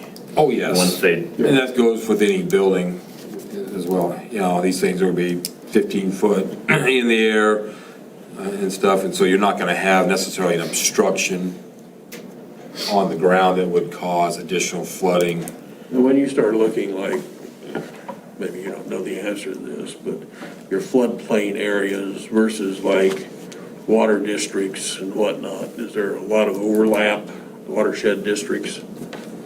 Not necessarily, no. I mean, What's gonna limit you from putting one in the floodplain's the fence. yeah. The fence is gonna limit you from putting in the floodplain, chances are, chain link fence. Because a chain link fence is a barrier. Yeah. You know, you may not, You're gonna get the log. you may not have floodplain in your property, or it may be, you know, a few hundred feet from you, and if you go ahead and put up a chain link fence, that's a barrier that can get clogged with grass, corn stalk, you know, debris, other types of debris. So now all of a sudden, you create a huge barrier, so you're not in the floodplain, but you may have serious flooding. So from So that would all have to a, be reviewed. so from a developer's perspective, it's already not ideal. It's not ideal. Not when it comes to the fence. Yeah, Yeah. with the panel- fencing. The panels may not tall be a big of a panels deal. Probably but- not gonna, yeah. But if we just outlawed that, basically, said, okay, you can't put, you know, project boundaries cannot include areas within the floodplain. There's a lot of floodplain that never gets flooded. Yeah. Yeah, that's But you never know. identified for a reason, but There are areas that are not in the floodplain that do get flooded. That's true.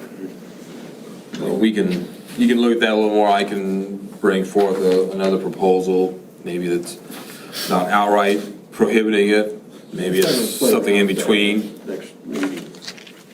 Just want to kind You know, of bring that to your attention. I think, you know, there you're talking more sensitive ground, that'll be more susceptible to pollution from runoff and whatnot, leaching from the panels and this kind of stuff. It's, yeah, there's regulations in place, you know, right now that are pretty restrictive, but just want to bring that to everybody's attention, But, that you know, we can do more if you'd like. But yeah, that, I mean, that kind of just kills the issue if we just say no, you know. So is that what you want to do? That's what I'm leaning towards.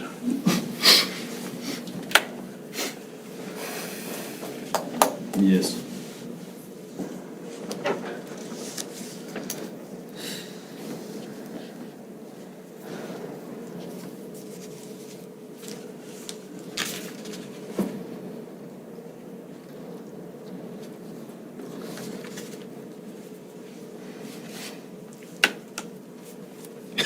Anything else on paragraph 12?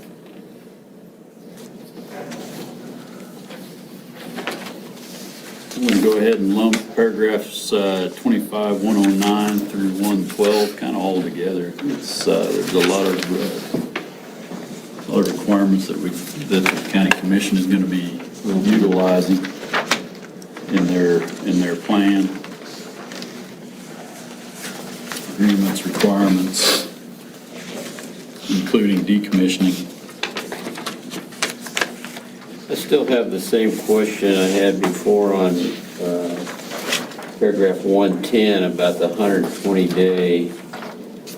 I had in my mind that there was a mention of that could be extended, but I couldn't find anywhere that it could be extended or that anybody would be required to extend it. Right after that, then it says, at the discretion of the county commissioners. That was my interpretation with that The list of agreements and. the 120 days is meant to keep the project moving forward and not just be delayed for years. You know, if we've approved of a project, then let's get the agreement going and not delay it. But either party or at the discretion of the county commissioners can request an extension. If things are moving forward, there's just a couple of things that we have to work out, then that 120 days can be extended. If both parties agree. Sure. Yes. If both parties. But if one party doesn't agree, Then the 120 days Will expire, will expire. and they'll have to go through the process again. Right. yeah, well, that's my concern. That there is no, potentially no extension option. I don't read it as both of them. There's an extension at the discretion of the county. County commissioner. commissioners, just Yeah, the county I mean, commissioners. like, one party, the applicant can request it, but the commissioners don't have to agree to that. Right. Or they So I- can. Or they can, so that's why I say it's, either party can request it, but it's still under the control of the county commissioners to grant that request. Right. So it won't terminate after 120 days unless the county commissioners choose it to terminate. Or they It can just seems like a extend dead end. But it says, yeah, Could that be used to kill the project? well, if the county commissioner want to kill it, they don't need 120 days. Right. They just say no. Yeah, yeah. If they want to kill it, they'll kill it before it gets to that point.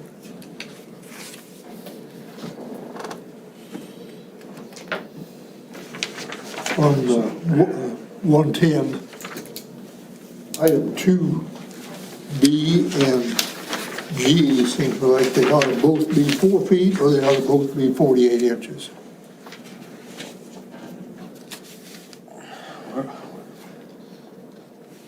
Oh, What? okay. Oh, B and G. oh, yeah.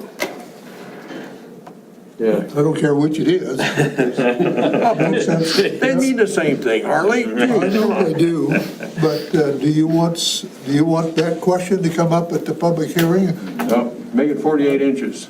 Okay, make them both 48 inches or make them both 4 feet? Good catch. Yeah. Good catch. As I was reading all that, my wife kept asking me, "What are you reading?" You must be reading it aloud.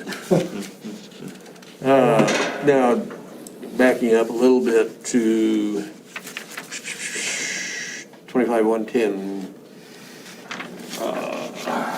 Basically, this is where it indicates the following subject matters may be addressed in the discretion of the county commissioners in a development agreement. So this is where we would insert what we were talking about, the soil sampling. Yes. Okay. I'll have to find out maybe where that's appropriate or create another number or something. Yes. If we're gonna have a concern with soil sampling, it seems to me like the aquifer is more important than the actual soil at that location. Is it affecting the aquifer? And I don't recommend either one, but if we're gonna worry about a soil sample being tested by some qualified agency, we ought to think about taking water samples out of the aquifer to make sure it's not changing. At least not changing to the worse. So I don't recommend either one. It's gonna be hard to tell where it's coming from. Yeah. It's gonna be hard to tell where it's coming from. I think the salt plume there southeast of Bueller and between Bueller and Burton, it took many years for them to determine exactly where that salt plume was and where to place test wells. Yeah. Not impossible, just a lot. It took quite a few years. Depends on, what the surrounding ground is, whether it's purely ag, heavy fertilizer, herbicide use, and all that stuff. We got water issues all over this county. Oh, yeah. I know. We hate to have That's any. why I don't recommend either one of those things be in the regulations. Well, we're not putting it in the regs, we're putting it in as a part of the development agreement.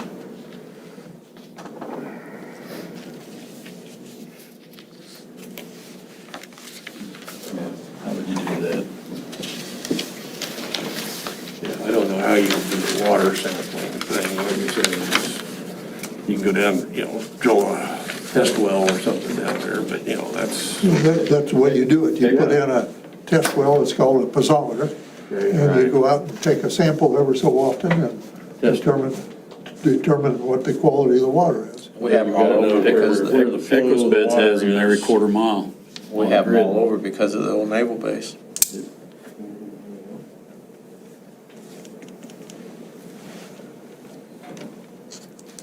Should we put that in the development agreement? Developer has to put test wells in?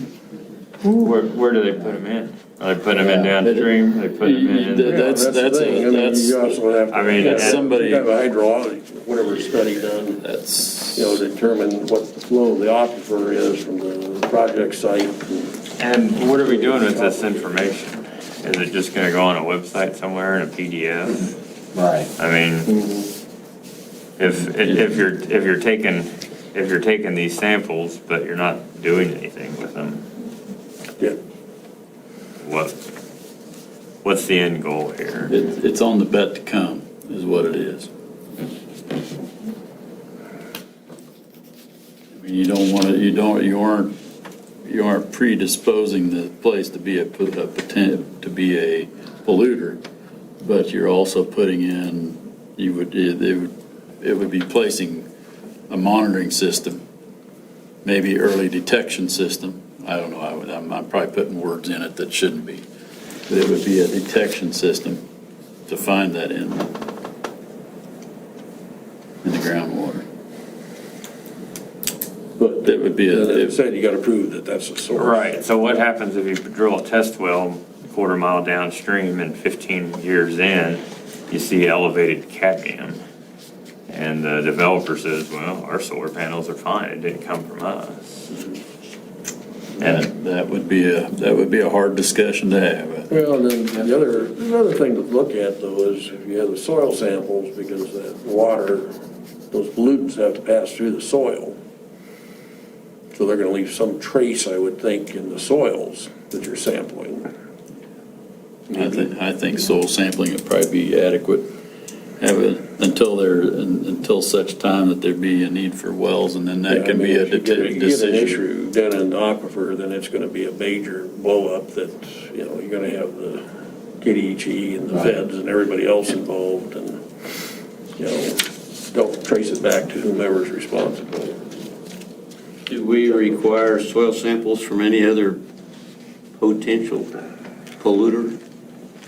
Pollution sources? No, nothing. No other type of land use, that process. Junkyard or Junkyard or gas plant? gas oil plant, well, or anything like that. Never done anything like that. Yep, That's the basis of me saying I'm not in Right. favor of either one of those. right. I'm not trying to advocate, I'm in favor of punching down some test wells and into the aquifer and causing them to be monitored. I don't think any of that's necessary to have a developer develop a tax generating facility in our county. We don't go to that extent for any other type of development. Not even testing ground. Yeah.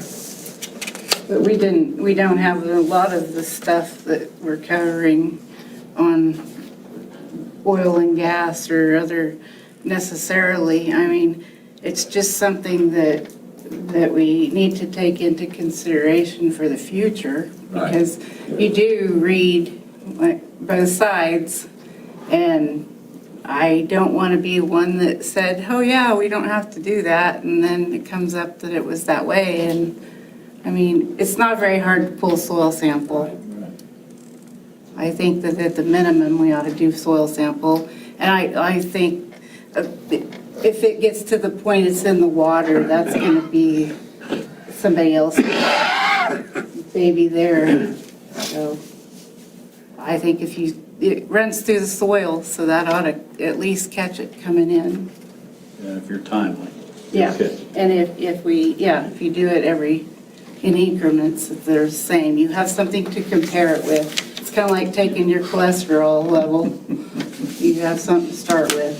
So are there other land uses we're gonna start soil sampling, like say truck stop or a gas plant? We'd have to go back and amend those things. Right, Right, or a right. golf course, or I mean, Golf course. there's lots of land uses Yes. that dump, that we know are dumping things in the soil. Fertilizers and everything Yeah, else. fertilizer Yeah. plant, We've never gone to that extent on any conditional use permit, special use permit, anything since I've been here where we would require that type of Is this- regulatory control. because I'm starting to lean toward Harley's thinking here, that we're talking about environmental regulation for a land use document. Right. And Well, I'll come up with something we'll discuss it, and then we'll see. Some fancy words that will make us all happy. I don't know about that. I'll come up with something for the board to review, and then you can decide from there, you know, You gotta make the majority happy, Harley. by majority, if that's something you want to go with. But yeah, that's, where, you know, it's like, we don't go to that extent on a lot of other land uses either, so. But once it's in here, then pretty soon it may wind up in, Well, I mean, Next project. as you propose it, it'd be in the developer's agreement, so that'd be subject to, you know, implementation or not by the county commissioners. So it wouldn't be in our regulations, it would be mandated. It would be subject to their need, if you will. I think they're talking about mandate. Yeah. Well, you can't mandate it in the developer's agreement, though. But, you know, and Yeah. I mean, you say it's not in a lot of the other industries, but yeah, but, you know, when were those regs written? Yeah. Compared to when this became a real issue. Right. So it's an issue now, so I say address it. And don't worry about the other ones unless we amend those, and then we can go back and look at it.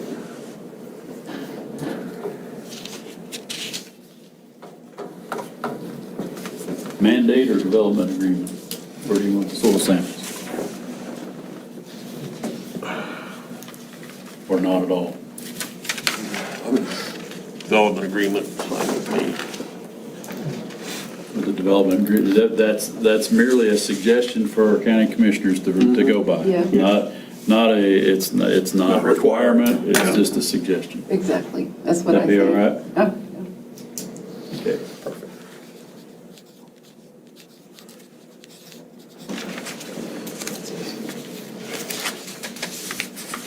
Anything else on the last couple pages? Paragraphs 111 and 112.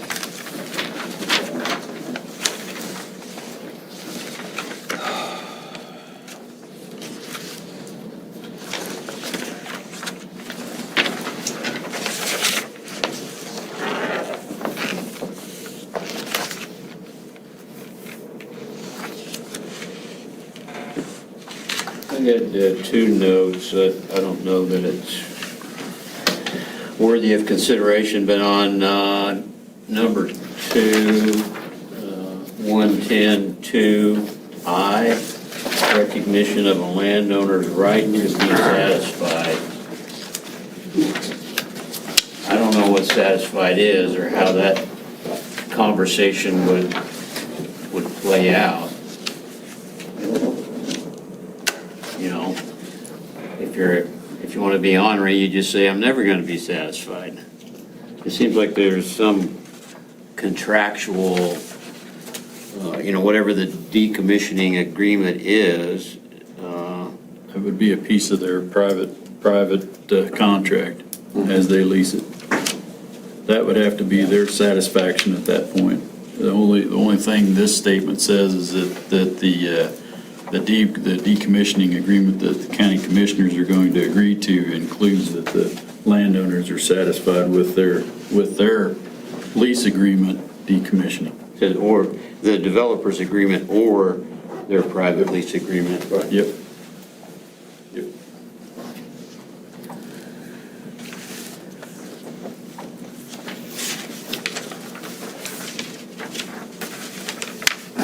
And then over on M number 4, I asked this last time, but I don't remember what the answer was. Says throughout the life of the project. Does that include decommissioning?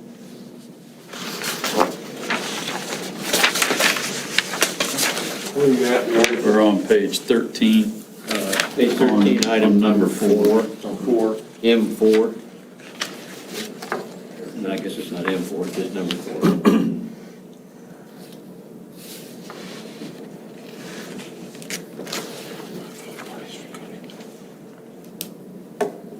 Your question was what? Is It says the life of the decommissioning project, included? does that assume that that includes decommissioning? Yes, or I can put the actual words in, if you'd like, that'd be better. Just put including decommissioning. Through decommissioning? That'd be better if I just did that, would that clarify it? Yeah. it'd be more clear for me, but I'm not an attorney.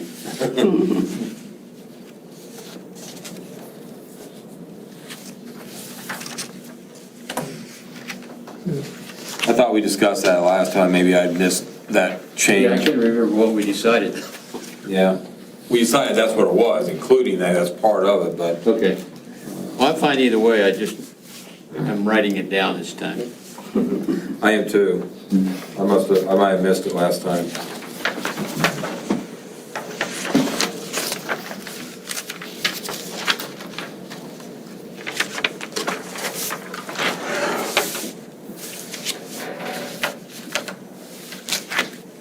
What's number 5 about?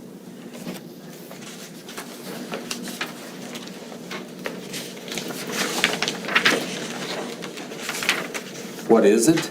Yeah,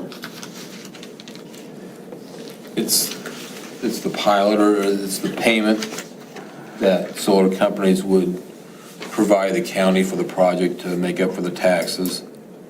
If applicable, if there is a tax. they gave, I wouldn't do anything to even encourage that. That's basically, Tax generally they exemption. give them like a 10-year tax exemption. Well, that's a state thing, though. And then they get It's like little tax land. payments. They give tax exemptions or portions Yeah. of tax exemptions. I'm just Yeah. against tax exemption. Well, yeah, but, It's like, no. no.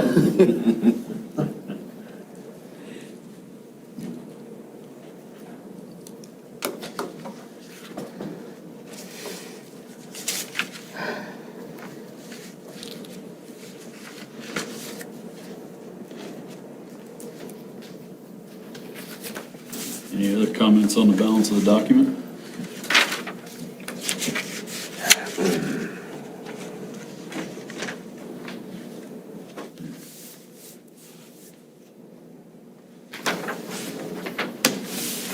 We've come to the end.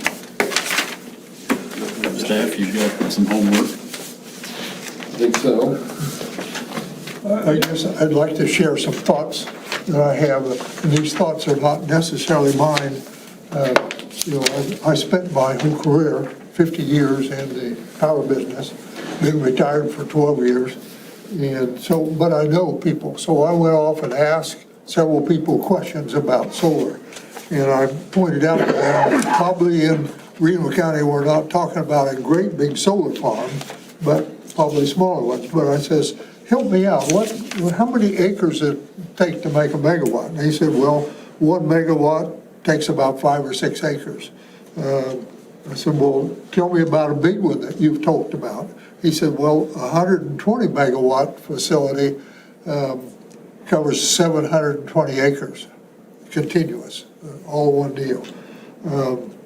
So that give me a perception that we're not talking about big bounces of land, like when we were talking about wind generation. We were talking about big areas. We're not talking about for a 10 megawatt unit or a 15 megawatt unit or a 20 megawatt unit. We're still not talking about great big things. When you get 120 megawatts out of 720 acres, that's a little over a section.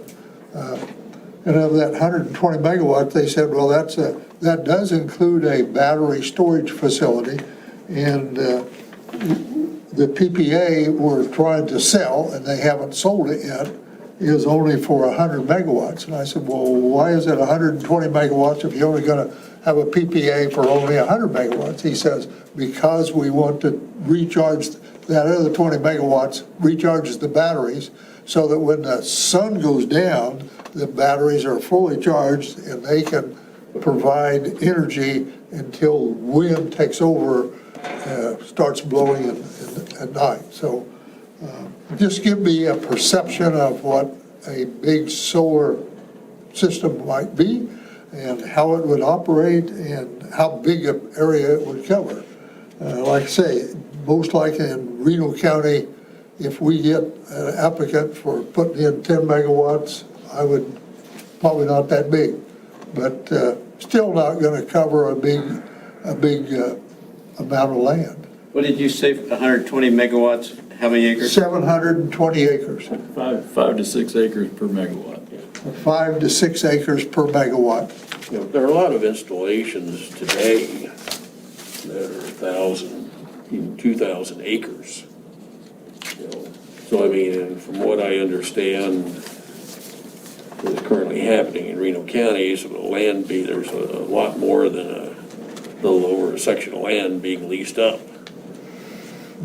So, I mean, I think if they go in for something, it's gonna be on a larger scale than putting in, you know, a section or Maybe two so. around. So, I mean, that's what we need to be cognizant of. I mean, if we wanna say, well, gee, And if, ag land is more important than a lot of solar panels, then we maybe need to start talking about limiting the size of these projects in the county or in the the zoned areas of the county at least. I had a note that the smallest viable commercial developments are in the 200 to 300 megawatt zone, which would be a little bigger than about double of your. but in order to make any of those work, they have to have a PPA, purchase power agreement with somebody. Right. And Yeah. the wind farm that we talked about, I've been trying to rake my brain. What was the size of that? Well, it's pretty big. There are 85 installations, How much? 85 wind towers. 85 turbines. Yep. But see, one of the reasons they wanted to do it, where they wanted to do it, is because of the transmission lines over in Sedgwick County Right. and the accessibility to those, which lowers the cost, their cost in hooking into it. That'd be the same thing on solar, you know. You got to be able to get to a transmission line or the economics are not there. Yeah. So how big of a solar? That's why I suggest if anything happens in Reno County, it's not going to be 120 megawatts. You think it's gonna be bigger? It'll be bigger. Because they gotta justify the cost of the They're not transmission. gonna go in and put in a smaller system, I don't believe, huh? Well, but that's the applicant's choice, not Oh, yeah. ours. Yeah. All I'm trying to say is, as I read those things, these document, and I spent quite a bit of time reading it, I kept asking myself, does our set of regulations fit what my associate said might be? And I think it does. Another comment that I would here to share with this group is, you know, those of us that went through the public hearings for wind, I'd have to believe that the concern of the people that live in the area that made comments at the public, that an awful lot of those are included in our regulations here.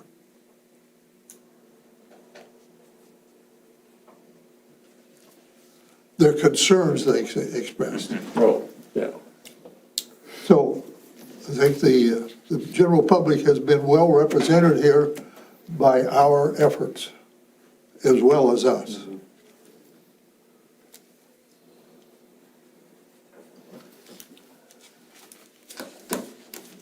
So I think the main thing I think you're talking about is the scale of the project, and, you know, my own personal opinion is I think it's gonna be a lot larger than what you're referring to if they do come in and do it. So from what I've heard through the grapevine, that the lands are leasing up and everything. You know, it's gonna be large, 1,000+ acres or more. I think we're talking about these regulations, like there's already a project in the end. But these regulations, well, but they apply to much more than that. Yes. They apply to larger projects and smaller projects in the northeast corner of the county and down by Cheney Lake. We added private this evening. And we've added private, so, yeah, I think maybe a little bit of our discussion is being clouded by what we think is there. And we're making assumptions that may not apply 5 or 10 or 20 years down the line when we're all gone, but these regulations are still there. Well, very well said, I think. Thank you. Mark, is there anything in county regulation land that's kind of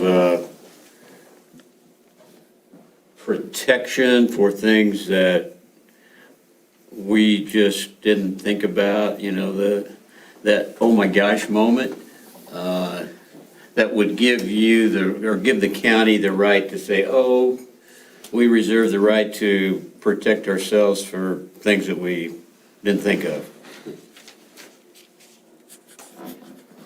I mean, like, as far as like a magic phrase that we can say? Yeah, I'm just thinking of the regulatory environment I came from, and there was this safety and soundness, and virtually anything could work its way into safety and soundness. So,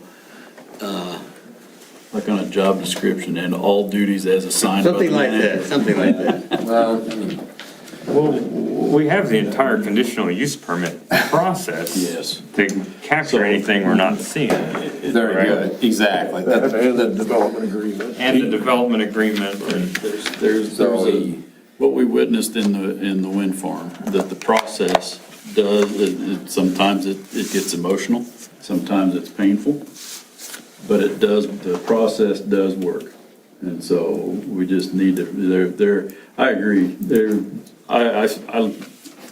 all of a sudden a thought comes to my mind, says, oh, shoot. Well, I go back, we've got a process that we're still gonna have to vet this. And before we say, when the roll is called, we can make that decision, or we can make amendments to the motion that's been given through the process. We can add pieces into the puzzle as we see before it goes to a vote. And when it goes to So- a public hearing, we have The public input. Exactly. To consider. And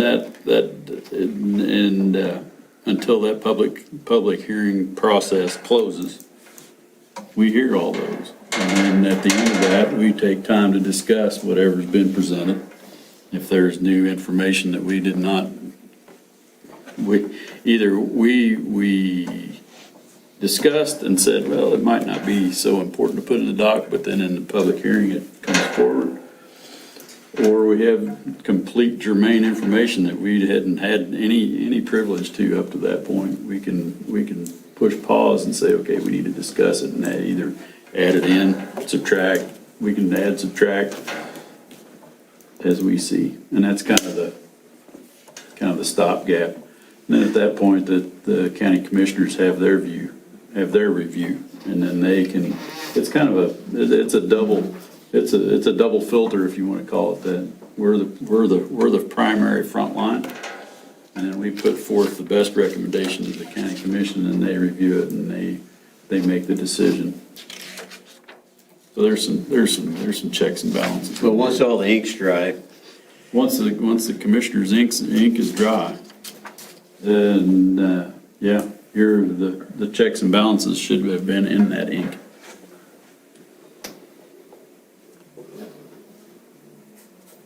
Did I miss that by very far? I would agree. I think Alan said it best. I mean, you have the regulations that forms the baseline, and then you have the conditional use permit process, where you're gonna hear testimony for, against, indifferent. And if there's something in there that you think needs to be added, you have that opportunity in the conditional use permit process. And then, after that's done, if a project is approved, then to a lesser extent, you have the developer's agreement where the commissioners could add something else that maybe was not thought of.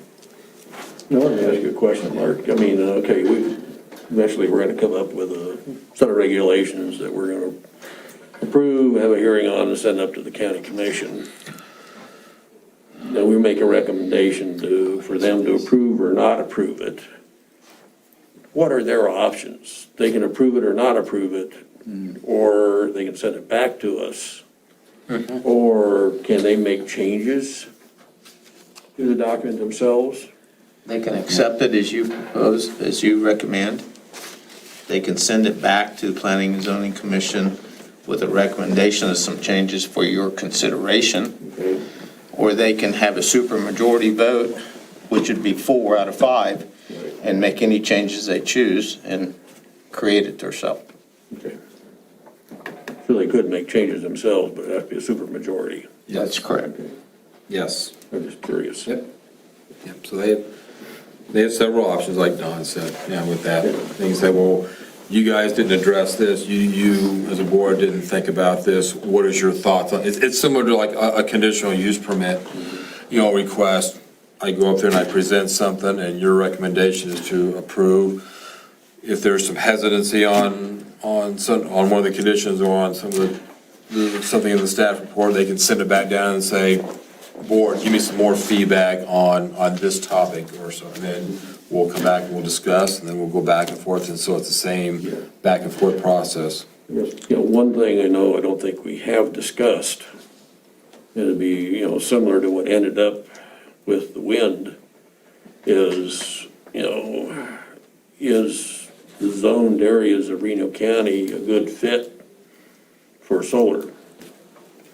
Are we gonna start running into a lot of the issues that we ran into with the wind, the objections, the impact it might have on future development and all this kind of stuff? So I know it's one of those sample regs we got said, no, it's not a good fit for this part of the county or whatever, so we're gonna say no, County commissioners can make that decision. Yes, they can. Yep. And if they make that determination or decision, then we'll be right back here with a different set of text amendments. Yeah. And we won't know that until you fulfill their request to bring them. Win and make it a countywide thing. Yeah, we don't know to the extent that it's gonna be, we don't know if they want to prohibit or let them. This is What the, they tell us, geez. Right now, we're playing with the hand we've been dealt, right? yes, That's right. you're doing what you've been asked at this point in time, and so you may not be done with this after. Oh, yeah. Oh, no. Yeah, we know that. So it looks like no more of these changes, probably have them done so you can look at another almost completed, whatever, in 2 weeks. That's our regularly scheduled meeting. I think. Yeah. And you can determine then if there's more changes or if you're ready to send it to the commission. Yeah, I would suggest you have the same, you had letter B, a discussion on possible action on setting a public hearing. I'd say I'd include that in next month's, or in the agenda for the next meeting, just in the event that we get to that point. Do we have any other cases this month? Yes, we got one, another vacation request. So the consensus of the board is to not take any action on, Take any action until review. and not set a public hearing tonight. Okay. So you want to look Not at these ready. changes? What's that? You want to look at, We want to see those changes and then have it on as an agenda item for our next meeting as a possible action. So what's the date of our next meeting? September 21st. 21?